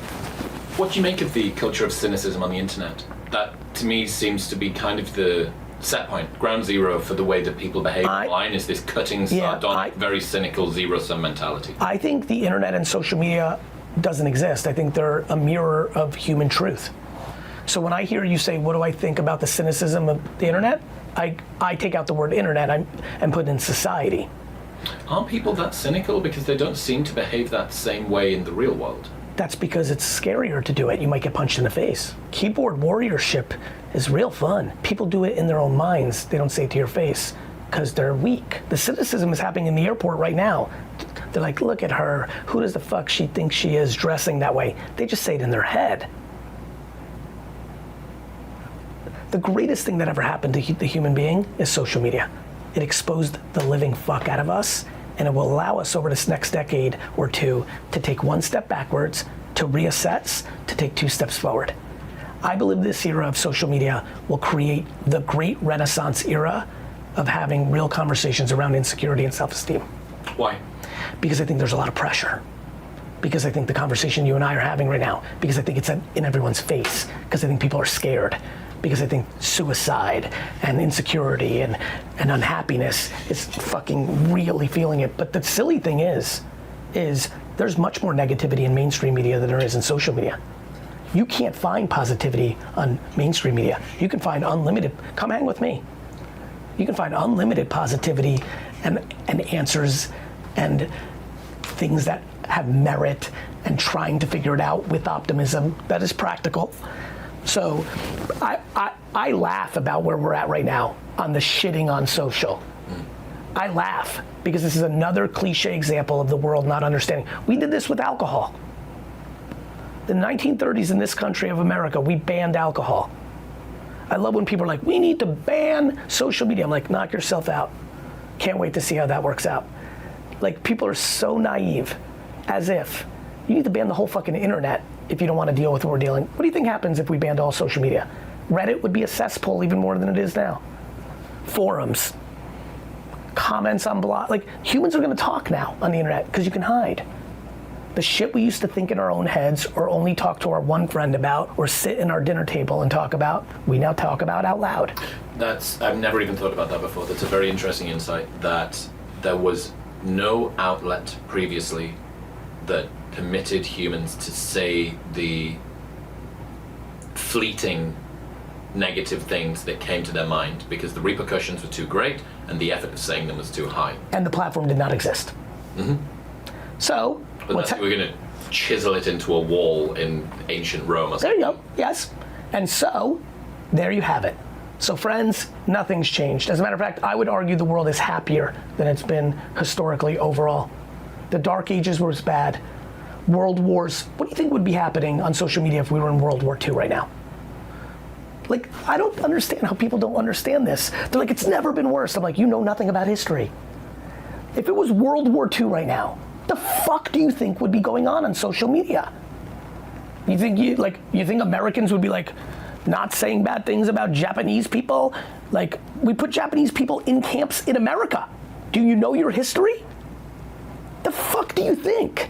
The only difference is it exists. And by the way, it's gonna be way crazier in VR and others. Like, people don't get, what country lines matter if we spend 24 hours a day in VR? How should people protect themselves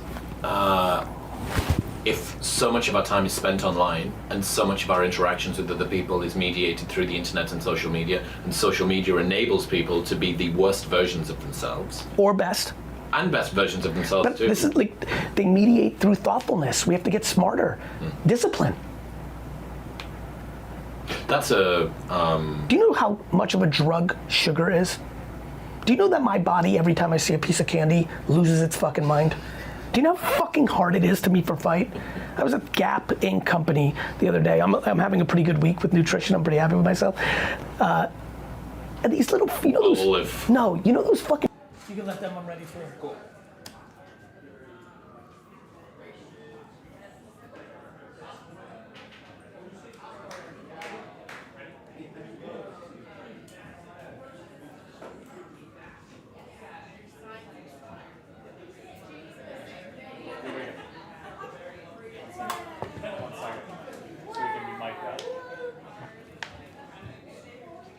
Amazing. I don't know. What's up? Oh, Mr. Gary, it's so nice to meet you. Nice to meet you, my brother. How are you? I'm doing really good. Good. Hi, America, mother, big Such a justice. pleasure. Our daughter Ashley. Ashley. Hi. How are you? Nice to meet you. filming. My guy. I gotta tell you, man, this is such a pleasure. Thank you so much for having us here. Happy to do it. Happy to do it. Thank you so much. Oh my What's gosh, going on? This is You good? crazy. You Yeah. enjoying? Yeah. How was the V Friends pack opening? It was amazing. Good stuff? Yeah, I love those facts. Good. Well, they're almost as good as sports cards. Thank you. That's a big compliment. They're better than Pokemon. Thank you, my brother. That's what we're trying to He do. was having the time of his life over there. I heard. I was at a big meeting and you guys were making some good ruckus. It was like, I was smiling pretty heavy. That's awesome. Gary, we were bringing the boom! Gary, before we forget anything, I just want to say thank you because I was introduced to you about 10, 11 years ago, and everything you said has made such an impact. And that's a big reason why we are where we are right now. The confidence, the consistency, just getting out there and bringing the boom! So, my man, thank you Pleasure, so man. much. Happy to do Thank it. you so So much. happy to see what's going on with you guys. Seems crazy. I'm just looking at everything in here. There's prisms. There's action. everything, bro. Everything's in here. Yeah, the child. You like opening cards? I'm obsessed with opening I love cards. opening cards. It's one of the great highs of all time. You never know what you're gonna get, and it's never as good as you hoped it was Nah, gonna it's be. not. But that once in a blue moon, The mini box of Kobe? first year prism. Oh my gosh. Where do you guys Dude. live? We live in Boca Raton, Florida, but we spend a lot of time in New Jersey too. Yeah. Yeah. Is Jersey where you? Jersey's where I'm born and raised. What part? Yeah, Monmouth County, Where? in Wall Township and Colts Neck, between Wall Township and Colts Neck. No. Well, I almost opened up a wine store in Aberdeen. Yeah, Right near there. Yeah. That's a Right great on- spot. On 35. Yeah. Where the best, where the buy right is. I know. almost bought that buy right Oh. years and years ago when I was running the wine store in Springfield. Yeah. I grew up in Edison. yeah, I know all about it. Yeah, Yeah, sure. Yeah, we've been by Wine Cellar. Yeah, Thank you. know all about it. Anything we can help you with? Any karma? Any answers to anything? Anything stand out? Well, we got some really awesome things coming up. I might be getting back into the ring. I was a pro wrestler. Yeah? Yeah, we're in talks. amazing. We were at the AEW pay-per-view Saturday Amazing, night, and we're in amazing. talks about stepping back in the ring. So you're gonna bring we'll a see how steel that works chair out. and hit. Exactly what I'm doing. But yeah, it's about now managing all of this. Now it's all about the growth happened. Now it's about staying here. It's about managing it, Sustaining introducing it. to the other, sustaining, introducing us deciding to where the to other deploy platforms. the energy and the attention. The Yeah, opportunities. absolutely. Honestly, like I'm sure Zach will tell you, like doesn't have to happen now because obviously I got some meetings coming up and things of that nature. But if there's anything that's like perplexing you or you're at a crossroads, we live on karma. So if there's anything that I could be a help to get you to a connection or tell you like what my point of view is, we're really genuinely here Thank you so much. Can't tell you how much that Thank you means, so Gary. much. Thank you so much. for sure. It's an honor to My be man. here. That's very sweet. Thank you. How long are you in town? We're gonna be in town until Monday. Nice. What do you got going on this weekend? A wedding. Yeah. It's friend's wedding, yeah. Oh, congrats. Second That's awesome. wedding, so, but Where's it gonna be? it's South Jersey, What in town? Harbor Township. Yeah. No, well. You know? Yeah. I know Jersey super well. Okay, Because so not do only I. did I grow up in Jersey, but when I was building my dad's liquor store before the internet stuff, I did so much direct mail marketing. Right. So I know the difference between Homedale Yeah. and Vineland. Lovelady. I know literally. Do you every know zip- Vineland? I know Vineland. There you go. You know it all. I know like Belmead and Colts Neck, any high net worth Yeah. zip code because I was doing high end wine. Yeah. I definitely know Little Egg Harbor, like Right. all that's. Yes, my nerdum on New Jersey zip codes. Like if there was a Jeopardy for New Jersey zip codes, I like That's a good You're gonna idea. dominate the category. dominate that category. For Twitch. That's a good for streaming. You Right. put the zip codes of New Jersey. The New That's Jersey like a zip good codes. game. Like that's Let's do a photo awesome. before we get Let's there. go. Let's go. Let's get in here. Let's do some booming. Let's do some-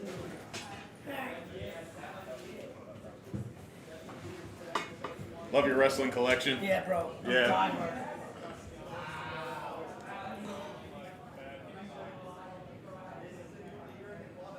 All right, we got one right here. All right, 3, 2, 1, boom.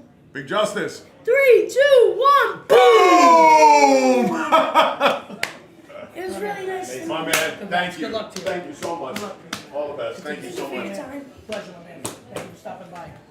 Ladies, Have the best time. Thank you. Enjoy So the nice wedding. meeting So you. nice to meet you too. Nice meeting you. I gotta get a hug. We saw you in Philadelphia with Tony Robbins. Oh yes. That was a great event, yeah. Amazing. Thank you. Your office view so nice. Thank you. Thank you. care. Take care, guys. Thank you. Okay, dokie. What's up, streams? That was a lot of fun. I hope you've seen those guys. They've been dominating a little bit on the socials, the booms. Hope you're well. And I've got to go to my. I can unmute. I got to go to my next meetings. I love you. We're gonna be live streaming at 8 o'clock, not on mute, on Whatnot. I will see you there 8:15. Go to vfriends.com/whatnot. Everybody can share that. Make sure you download the app. Actually, if you download the Whatnot app and follow VFriends right now, tell me just downloaded the app. Just give me that info in here so I can see in my corner of my eye. Love y'all. Sorry, I gotta go to mute. Just fucking working. I wonder how much of the reticence we have around not blaming social media for the way that we behave is that without social media we need to accept that fact. I love you so much. Accountability is the most interesting conversation on earth right now. We have become obsessed with fingers. Trump sucks, Biden sucks, America sucks, China sucks, my mom sucks, my dad sucks, my spouse sucks, my boss sucks. Everyone sucks but you. Everyone sucks but you. Our lack of accountability on the back of atrociously bad parenting that was well intended. Last 30 to 40 years, we over-coddled kids. We made 8th place trophies. We did a bunch of dumb shit. We became friends with our kids, not parents that are friendly to our kids. And we lost our way. It was well intended. I have no judgment. As a parent myself, it's fucking impossible. It is the hardest. However, it still is true. And we have become incredible. Of course we blame everybody. So many of us grew up with parents that fought our fights. They ran to the school and yelled at the teacher. How concerned are you about the relationship between teenagers and young kids and their use of social media? I'm concerned if they have parents that didn't create boundaries and created self-esteem. So I'm concerned about the most insecure. But I also see it another way that people don't see it. The 14-year-old that is getting bullied online was also the 14-year-old that was getting bullied at school when I was growing up. I saw all of them. But they had no outlet. The 14-year-old today that's getting bullied online can move from TikTok and delete it and start a Twitch stream and hang out with 12 new friends playing a new game and create a beautiful life for themselves. I see that all the time. The kid that I saw bullied, I'm thinking about one kid right now in Ethel Hoppock Middle School in Asbury, New Jersey in 1989. When I think about him and then what he did in North Hunterdon, because I watched him for those 4 years, he had no outlet. There was no internet. He was the most lonely. We have decided that this is bad when it's good. These kids can find their friends in other places. On Fortnite, do you know how many kids that I know that are not socially winning in school are winning on Fortnite with other kids? Why are we not focusing on that? The reason we're not focusing on that is something atrocious happened.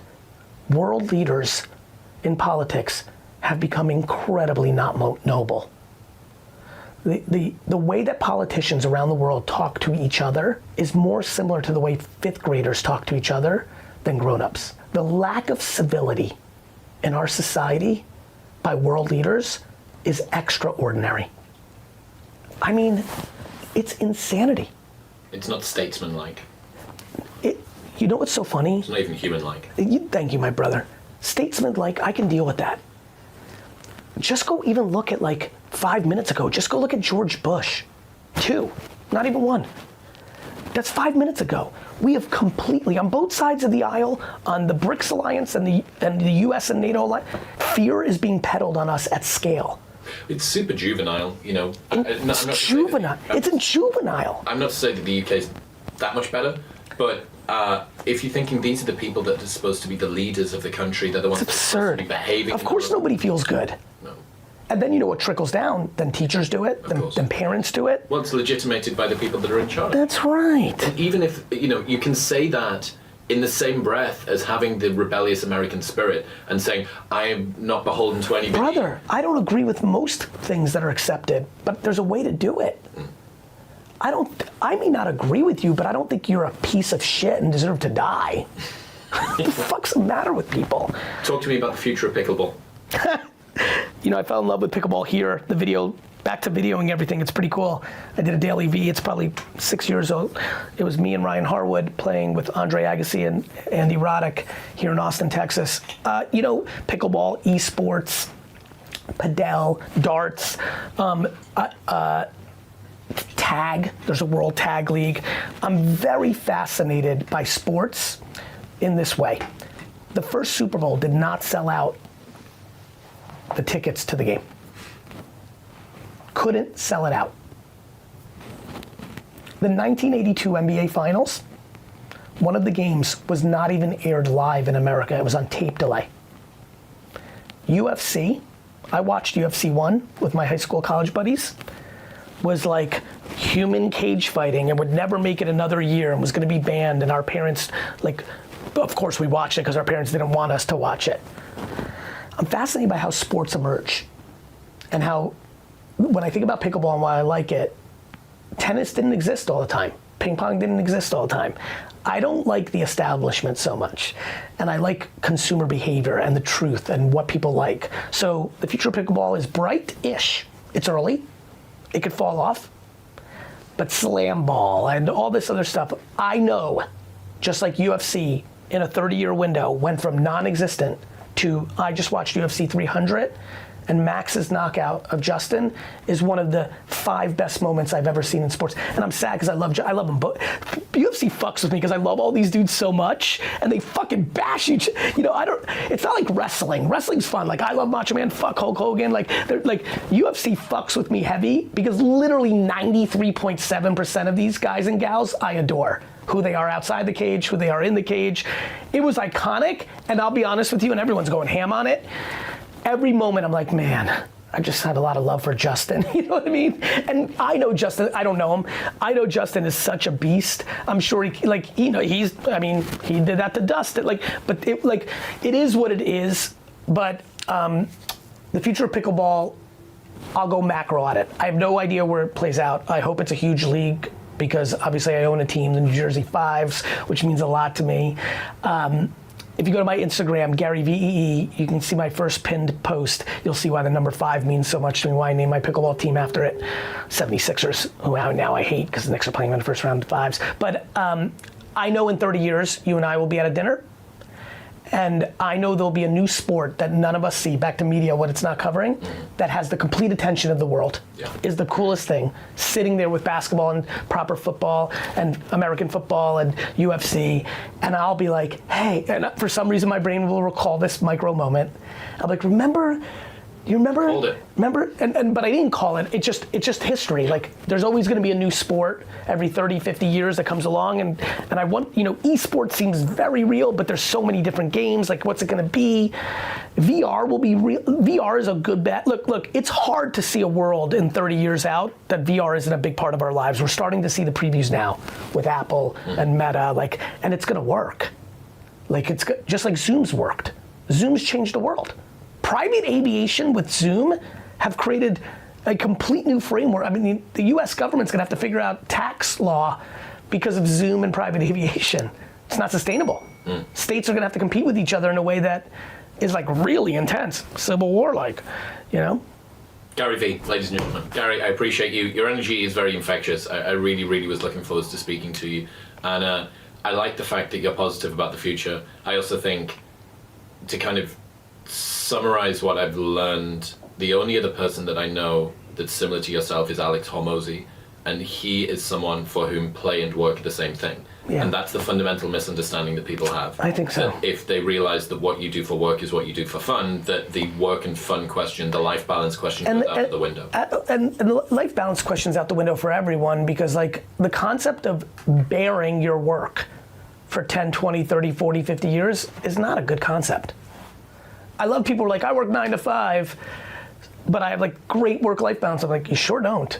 You hate 40 hours a week. Hey everybody, I wanted to say that a new book is coming, the follow-up to Jab, Jab, Jab, Right Hook, originally called Jab, Jab, Jab, Left Hook, but I finally captured what I've been doing for the last 20 years as an entrepreneur, as a creator and influencer, as an operator of a marketing company that works with Fortune 5,000, 500 companies, and really the punchline of what I'm seeing in society, which is day trading attention, how to actually build brand and sales in the new social media world. I'm really proud of this book. When I read it, and some of you follow my social enough to see the clips, when I read it in studio, it got so deep, it goes so detailed. It goes macro and micro, as I like to roll. And so if you've not picked up a copy yet, go to garyvee.com/DTA, which stands for Day Trading Attention. I have a feeling that this book, much like Jab, Jab, Jab, Right Hook, literally got an email, they just read it, it's 10 years ago. The updated version of the marketing manual for your marketing team. Definitely if you're a social media person that runs your stuff, you need to get a book for them. And definitely the marketers in Fortune 500 for your staff, and the entrepreneurs and creators and influencers who are trying to build something for themselves. So proud of it. Hope you enjoy it as much as I enjoyed putting it together. The manual that we are going to give to everybody when they join VaynerMedia to read, and hopefully the manual to the modern marketing world, and especially the social media first world. Day Trading Attention out this May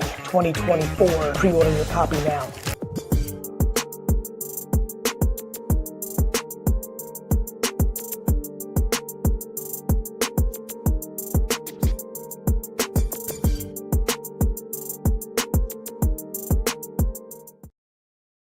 I believe anyone that's achieved things as a parent, as a professional, as an athlete, as a business person, if they've achieved big, they're normally the kid that cried when they lost or struggled with it because they cared. I think indifference is a pandemic. It doesn't matter, chill, indifference is a problem. And I think when you tell a kid everybody wins, you're teaching indifference, it's not real life. And so my relationship with losing as a child was foundational. Attention is the #1 asset. Welcome to Good Trouble with Nick Kyrgios. Today, we speak with a man who isn't living rent-free in all of our heads. He's the damn landlord. This serial entrepreneur's immigrant story is like a movie. From slanging ice at the family liquor store to owning and rebranding it, Wine Library, the multi-million-dollar enterprise and beginnings of his media empire. Gary Vaynerchuk, aka Garyvee, a single nickname synonymous with success, is New Media, where he holds court serving game all aces. Amidst your whirlwind of wind and digital domination, what does good trouble mean to you? First of all, thank you, my man. Good stuff. Good trouble. It's kind of how I see the world. You know, obviously being a fan of you and really associating with your energy, I think good trouble is important. I think it's how we advance the world. I think good trouble means to me finding new ways to accept people under new norms. And most of all, in the arena I play in, entrepreneurship, there's no way to succeed without causing it. You know, if you're not causing good trouble, it means you're an employee. Well, I guess like in my kind of what I do, tennis world, you kind of get taught to be, you know, follow the rules, very different to your world. So I guess. Well, not really. This is why I fuck with you so much. What you do on the court is what I did on the stage. In 2009, when I started public speaking, all the biggest speaking bureaus in the world reached out to me and said, if you start wearing a suit instead of being so casual, and if you stop cursing, you will become one of the biggest speakers in the world. And it was really interesting. I was 34, I understood what was going on in my life, I saw the opportunity, and again, going back to the title, Good Trouble, you know, one may see me in 2009 cursing and wearing casual in business environments on stage as trouble, but I saw it as good trouble. And what I mean by that was I'm incapable of being anybody but myself. It wasn't a very complicated conversation. I'm a businessman. These are multiple individuals telling me that I will be able to do more business if I compromise on these two things. What's crazy is 99% of things for me are easy to compromise on. I don't have conviction about them. Yep. I don't care about them. Many things. But if I care, I don't know how not to. And I cared to feel comfortable. And there was no way for me to spit it unless I was comfortable. Do you feel like, when you go up on stage and you're wearing what you want to wear, you're going about things the way you want to go about them, like, do you feel like you're you got punished for that in any way? Because like when Sure. I go to Wimbledon and I'm wearing a red hat and Sure. white tradition, Sure. and paying fines here. Well, this is what's great about entrepreneurship. You get punished because there's systems in charge and you pay a fine and things happen. I get punished with the opportunities I didn't get. Do I believe that there was tons of people that are like, this guy's awesome, and put my video up and the boss looked at it and said, we're not hiring that dude. I was getting punished without seeing it. The cool thing though is, usually when something comes along, it seems like an enigma, but sometimes it's the preview. When Allen Iverson came up, people thought it might be the enigma, but he was the preview. Yeah. Every NBA player was gonna look like him 15 years later. When I came up and started doing what I was doing, I seemed like the enigma. Today, most people that give keynote speeches are pretty casual. I mean, today, when people wear a business suit to a business meeting, they usually make a joke about it because now that seems out of range. So, you know, for me, of course I was being punished. I was missing out on tons of opportunities that the 2009 business world made decisions on, but I couldn't see it the way you can see it. Because I wasn't in an organization, a company, a part of a tour. Well, I still don't say it that way. I still do whatever anyway. Well, that goes back to just being happy. Yep. Like, I don't understand why anyone deems success anything other than finding as much happiness as often as possible. You know, and that comes in many forms. Unfortunately, I think modern society looks at success through a lens of finances. It's much more than that. It's much more than that. And that's how I view that. You know, for many people it seems silly to pay that fine. You've worked very hard for a long time to be able to afford to pay that fine to make yourself happy. So yeah, I mean, you have millions of fans. You know, well, I'm still sitting here as your fan. I watch your videos. I got friends that impersonate you, like, as they're living. Yes.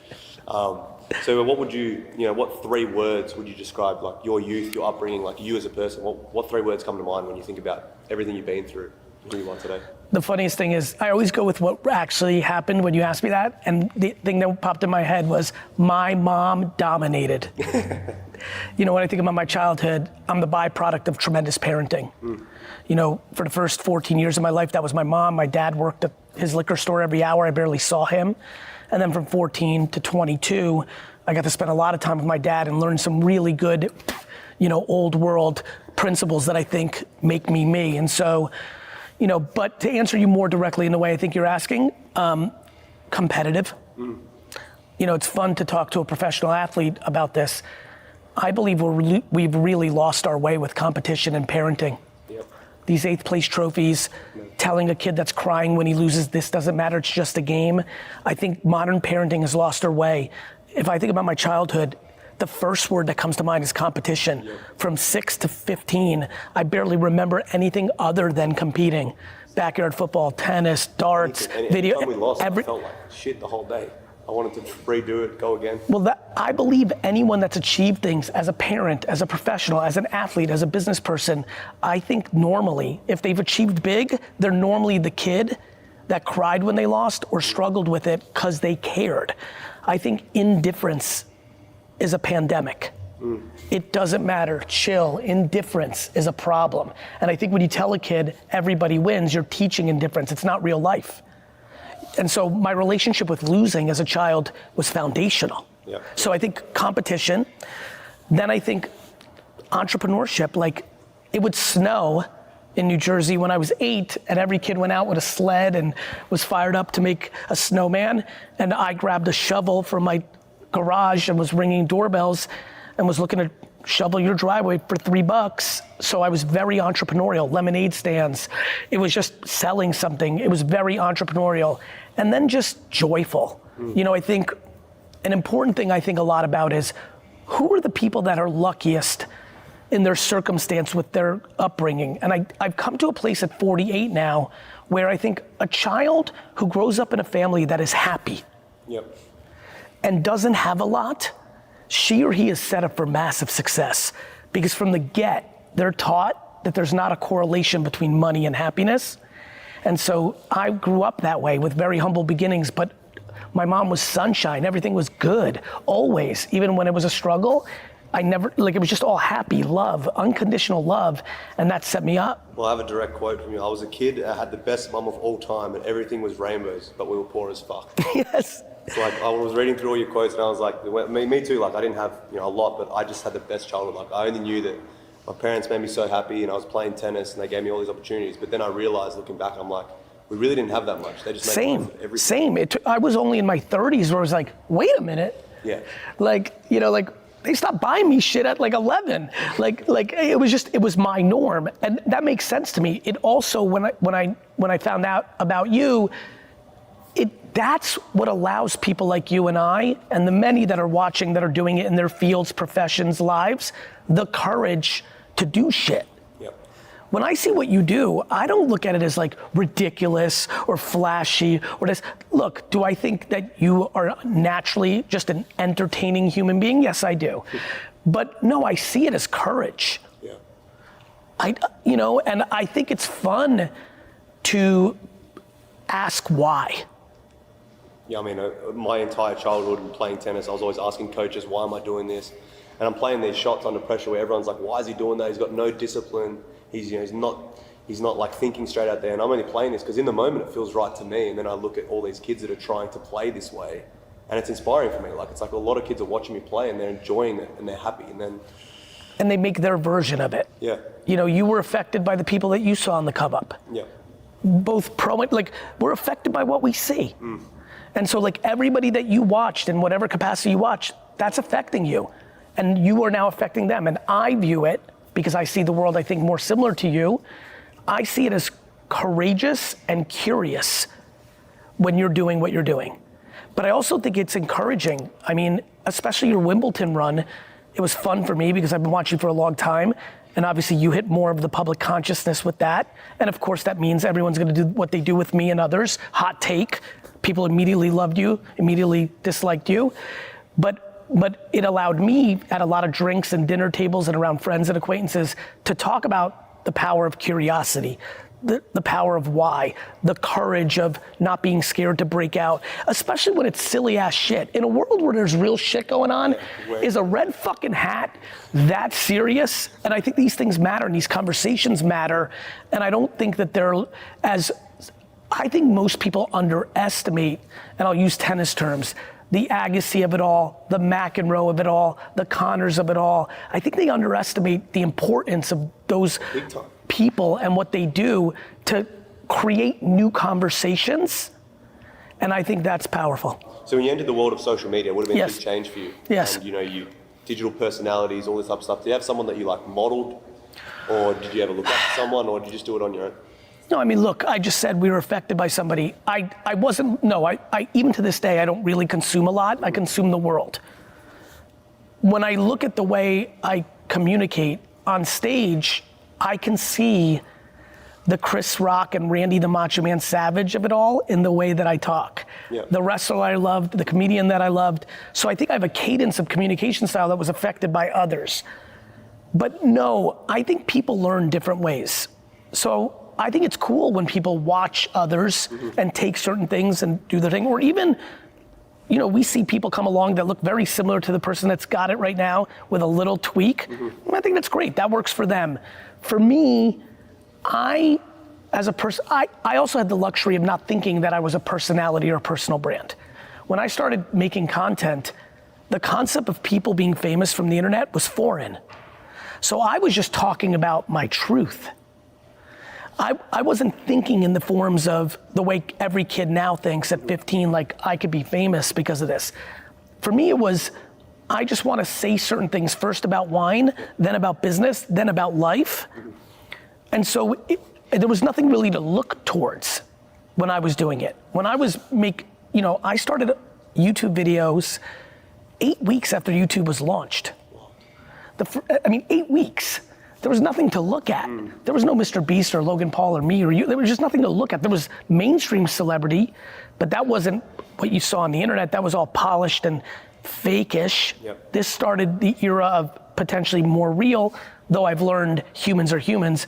Most of what's on social is not real either now because people know people are watching. But that 2006 to 2010 era was amazing because people weren't thinking about people watching them that way. Doing it. They were just doing it. Yep. And then so I got very fortunate that I got the purest form of who I was, because I wasn't even subconsciously, let alone consciously thinking about it.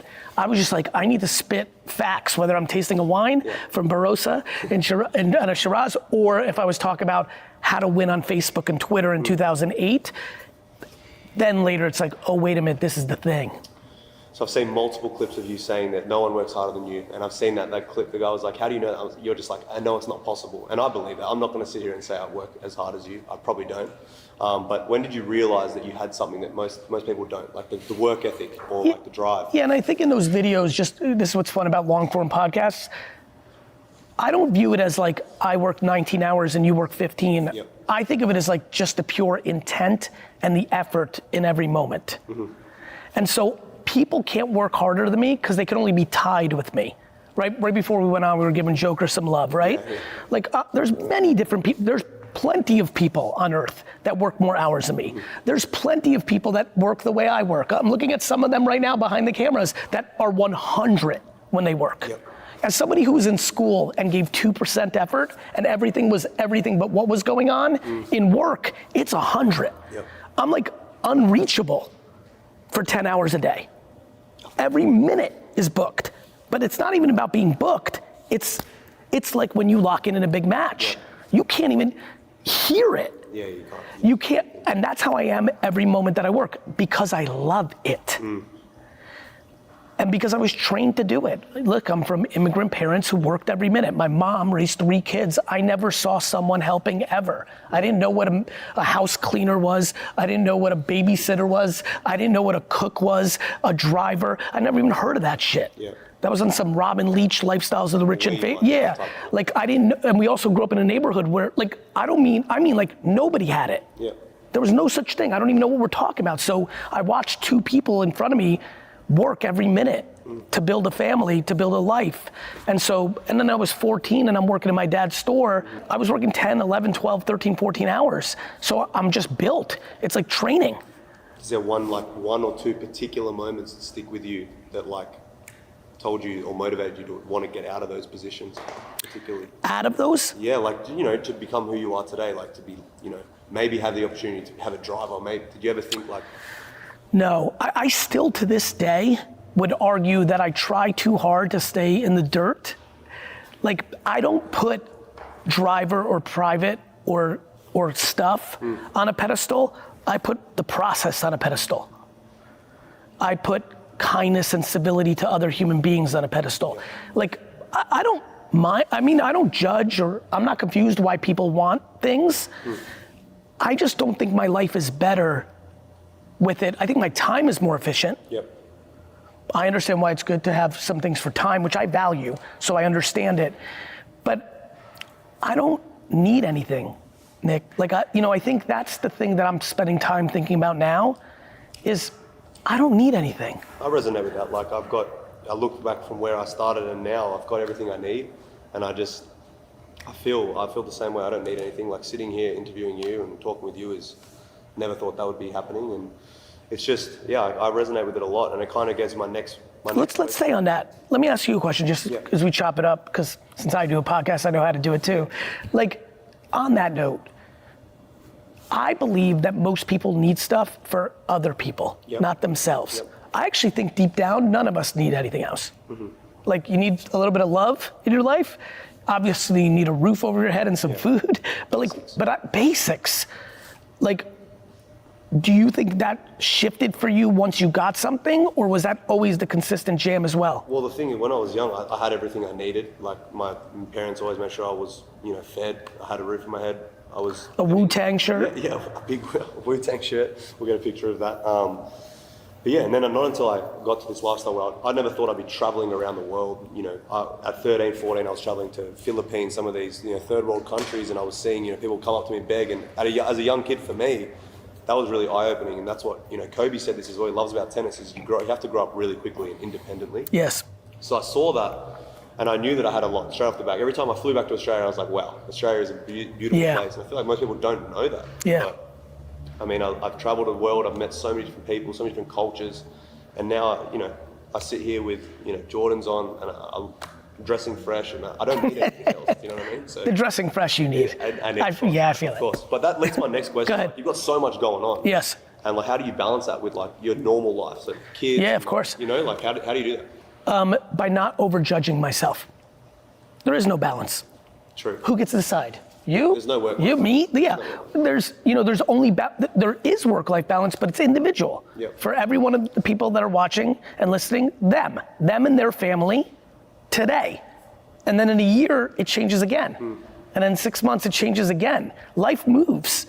What looks like work-life balance. So I'm not trying to achieve work-life balance based on the world's current definition of it. Because 30 years ago, the definition of it was very different than it's gonna be in 30 years. So how do I do it? Intent. I just want to make the people I love as happy as possible to the best of my ability. But I also know that if I don't make myself happy, it's game over. Well, interesting you said this because I did, I spoke with Jay Shetty and he said that if you don't have time to recharge yourself, you can't make the other people around you, happy at all. The number one observation I know, and I have a family that's pretty unique. I have plenty of family members that are super, super optimistic and happy, and plenty of close family members who are incredibly cynical and not as happy. And there is just one through line on it all. Whoever likes themselves most is given sunshine, and whoever doesn't like themselves most is given darkness. And so a lot of times people try to do nice by others and don't realize that they're building resentment toward those people, which then flips and then they start going dark. You have to be in a place where you're looking at yourself. The other thing is most people listening and watching are not gracious enough to themselves. This concept of beating yourself up for what you're not just kills me. Yeah. Like every one of us in this room and everyone listening is good at stuff and not good at stuff. Yeah. And why we choose what we put on a pedestal and not, when people are like, you're the great, I'm like, I'm a good businessman, I'm happy, I get it, I'm a good businessman. You deserve a bit more credit. Yeah, I think I have an old soul and I have some wisdom, I get it. But still, like, let's play it out. You and I live a unique life where we are publicly known. Yep. And one day, unfortunately, it's gonna be a wrap. Yes. And what's gonna happen? We're gonna get 24 hours if we're lucky on some love, on whatever social media is on that. Our family will care more for a little bit, but then all of them, family included, are gonna have to wake up in a year, fans in 24 hours, family in 3 to 6 months, and everyone's moving. And so, why I say that is, like, if you're gonna be dead forever, and you weren't born for a long time, and so in this little window that all of us have, why not try to fight for enjoyment? And I'm very passionate about that. Did you ever think you would have reached a point of this, like knowing all this at any point of your life when you were younger, like to reach where you are now? Because I think, like, for me, I'm just like, I never thought I'd reach this level of happiness through what I went through, and especially the last couple of years, like obviously that dark period, and now I never thought it was possible. Did you ever think you were going to be sitting here feeling this way? Yes, the reverse of you. There was never a time I didn't feel that I would be feeling like this. But I think that has to do with this weird obsession of simplicity that I had at a very young age. My mom lost her mom at 5. My dad lost his dad at 15. I would argue that the majority of my childhood, I was scared my parents were gonna die. Wow. Yeah. And so every day I was just like grateful that nothing bad happened. It's all a bonus. Yeah, and so I think that I was just focused on really heavy shit as a young child. And so, yeah, like I never, ever, this is actually, I don't think I've ever said this. I've never strived for happiness. It's just always been there. Yeah. I've never thought in my life, it's just so interesting, this moment's fun for me. I've never had the perspective of like, one day I'll be happy. It's always been, I'll always be happy, no matter what happens. Because every day that I've been given that's been good is good, like it's good. And I'm ready for adversity and I'm ready for challenges. This is the key. We started with this, with sports. I lost so much so early because I played so much and competed so much and got into fights. It was the 80s, we fought in Jersey. I really think that I got fortunate, and I think that is the driver for me of why I do what I do. There's probably a good mix of guilt and gratitude, that makes me want to be Garyvee for people, because I know how blessed, just like you at 13, when you were somewhere in Asia and you went back to Australia, like, wait a minute, I'm really fortunate. I think I've always known that my chemicals were just a little bit more right here. I didn't have the physical shit that you had, and the beauty, by the way, and some other stuff. I would have fight you, though. No chance. But this shit, this shit, like, I've never been confused that I'm in the Hall of Fame on, and this shit, you know, and this shit. Those two things, I just think I'm blessed and I'm grateful, and that's how I navigate my life. So on a lighter note, well, I know you're into pickleball. Yes. And, but that's not the question. So when you are going to buy the Jets one, yes, we know that. What's your first move to get the Lombardi Trophy? This is, and remember, this is going to go a lot of places. Listen, I'm so prepared for this question. I've been thinking about buying New York Jets since I was probably in 3rd or 4th grade. That was about the time I realized I was unlikely to play for them, because up until that point, that was the dream. I'm going to audit the shit of the organization. I'm going to buy the team. And then the next day, I'm gonna meet every person, from the person that's been there for a week, that's in concessions at the stadium, to the person drafting and the general manager. And I'm gonna meet every single person. And I'm gonna do what at that point in 30 years, I'll be 78, I'll do what I've done for the last 55 years professionally, which is audit the human beings that I'm around and understand, are they good at the craft? But more importantly, are they good in their soul? And I'm going to make decisions based on that audit, and then make some changes, inevitably, build some people up that I see something in that are not in the best place, and double down on the people that I think are wonderful already, and build the most epic, human-based, capable football organization in the world, and that will directly correlate in us winning a Super Bowl. What a plan. Yeah, I mean, you know, back to like the whole point of my life, honestly, I'm not even sure if I'm gonna be happy when I buy them. Chasing them is everything. Like, the enjoyment I have right this second, thinking about it, trying it, the business call I had in the parking lot before I walked in, that's important. Like, it's all little pieces to get there, but I weirdly think when I get there, it's I'm already like worried about it. You'll never stop, your mind. No, I won't. And I'll obviously care about other things, and I'll be in a different part of my life, the back half of my life, but it's the chase.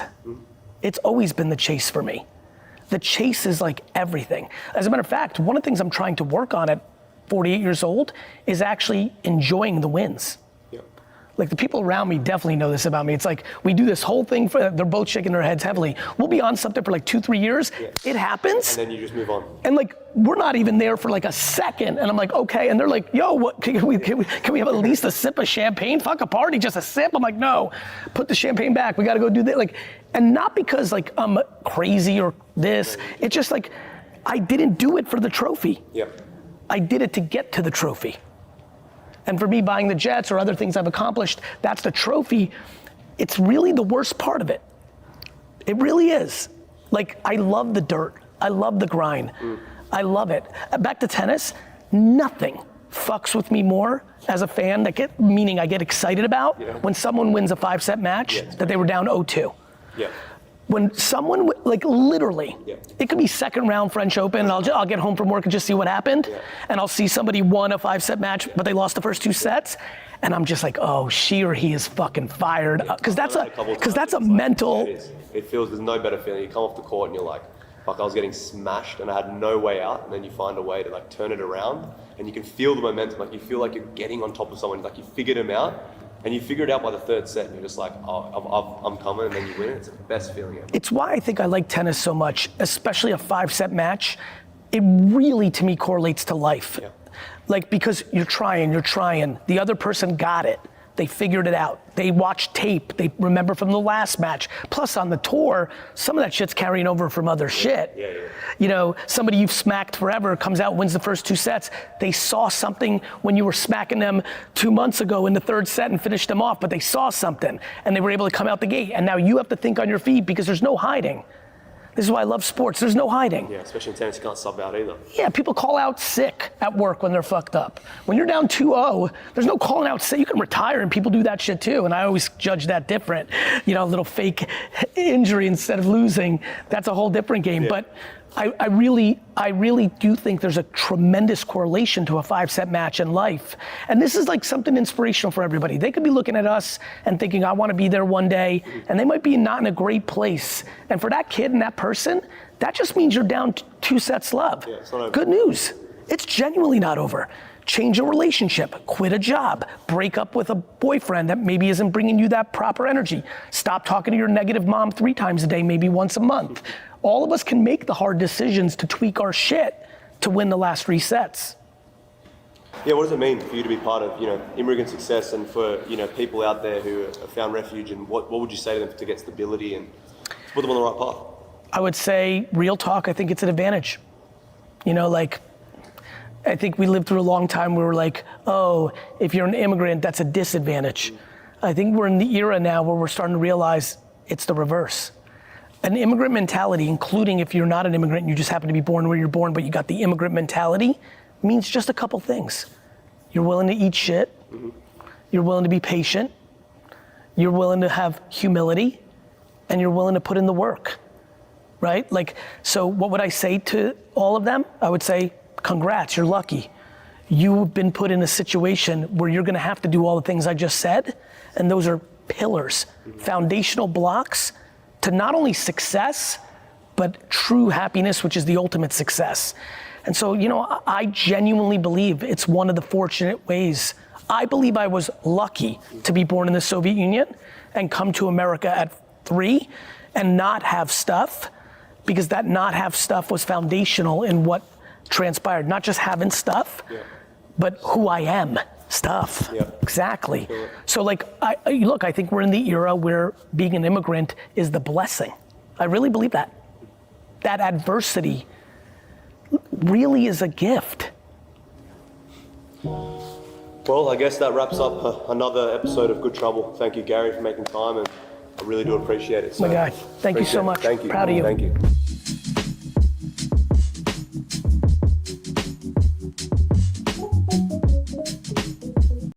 Based on the stuff we post on social and the comments of competitors, products, and posts. This is one big game of listening. We're living in the golden era of consumer insights because of social media. You were able to extract all sorts of hypotheses and ideas and understandings of consumers. And so I have a strategy, it's been the strategy of my life. It's listening on the internet at scale to as many different opinions and thoughts around products and services to then form better innovations and adjustments of products and services. When you're taking the insights, how do you use that information to inform your strategy? Well, that's, taking what you read on social media and layering it into strategies becomes a talent game. The human or humans that are consuming that information, they become the variable. It's like big data. I'm sure it's a term many people have heard. Big data is beautiful. You can know everything about a consumer or 1 million people or 100 million people. The question is, what do you then do about it? So, as you can imagine, there's different skill sets in the world. There are people in the world who are able to read a lot of insights and listen to a lot of people and then form ideas of what to do with that. There are others who can just amass the information and categorize it, but are unable to come up with a strategy or idea of what to do with it. For me, that's the $1 million question. If you know that everyone is trying to eat less heavy, right? And not just from a calorie standpoint, but let's say from a clean eating versus the alternative. The question is, what do you then do about it? Do you change the formula of your product?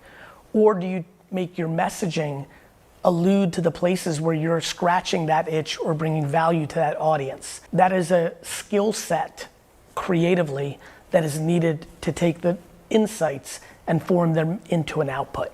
One thing that stood out to me during the research of this was also listening to people's pain points. Yes. Can you speak to that? Maybe it's because I was an older brother and was told to watch out for my siblings. Maybe it's because I've been managing a retail store since I was basically 15. But I've always looked for pain points, friction, things that people don't like. So yeah, I think the best businesses in the world are fixing something that everyone's complaining about but hasn't been fixed yet. I'll give you a good example historically. Drive-through fast food. people value time. And obviously someone eventually along the way, probably in the 50s, 60s, 70s, said, you know what? Instead of making them park and walk in and wait in line and get their burger and fries, why don't we just let them drive through and be able to save those 7 minutes? That was a very strong innovation, a good idea. Other times it was the benefits of the product, maybe taking out an ingredient, maybe putting in an ingredient. This is what you do through focus groups historically. This is what you now can do through social listening at scale. Pain points are much more exciting than kind of wants. You know, a pain point, like I will not use this company because of this. That's a pain point.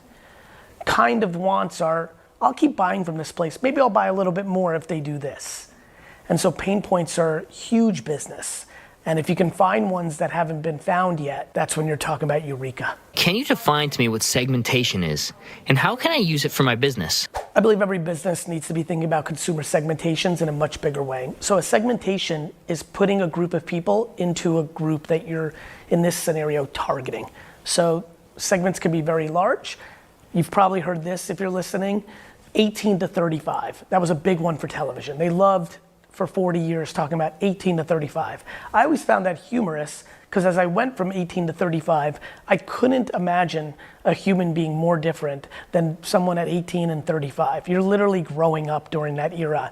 So I get why TV did that. We had less targetability. It was a different era. I'm sure there's some academic grounding in that. But segments are creating groups of people that you want to go after with a message.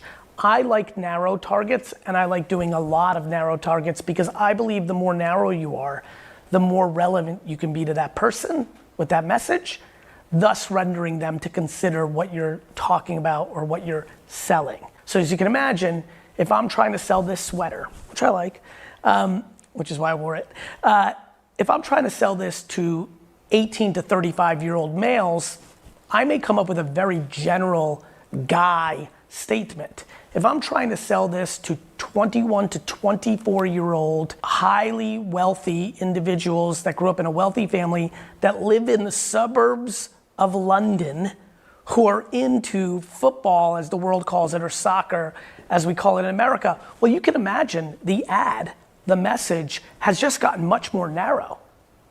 I may say this is what you need to wear after you played football all afternoon with your buddies and you're going on a date or a business meeting, so you go home and you shower and you put on this nice sweater. I can say that because I know who I'm targeting, and I could say it maybe with a British accent in the scenario that I used. I believe that segments are imperative to advertising, and I believe in the social media world, in the emerging AI world, in the emerging metaverse world, we're gonna have more and more narrow segments. And so I think about it as 18 to 35-year-old males is a boulder. And instead of doing that kind of marketing, have 20 to 23-year-old London suburban high net worth kids, 40 to 42-year-old males who've gone through a divorce in middle America, 22 to 25-year-old under $100,000 income males who live in Saudi Arabia. You're starting to get very narrow, and you can imagine the pictures, the videos, the slang, the copy, and everything else of that copy, creative and advertising is gonna look very, very different, even though I'm still trying to sell this green sweater. And I think the world of advertising for the last 70 years has been the first version, 18 to 35 boulder.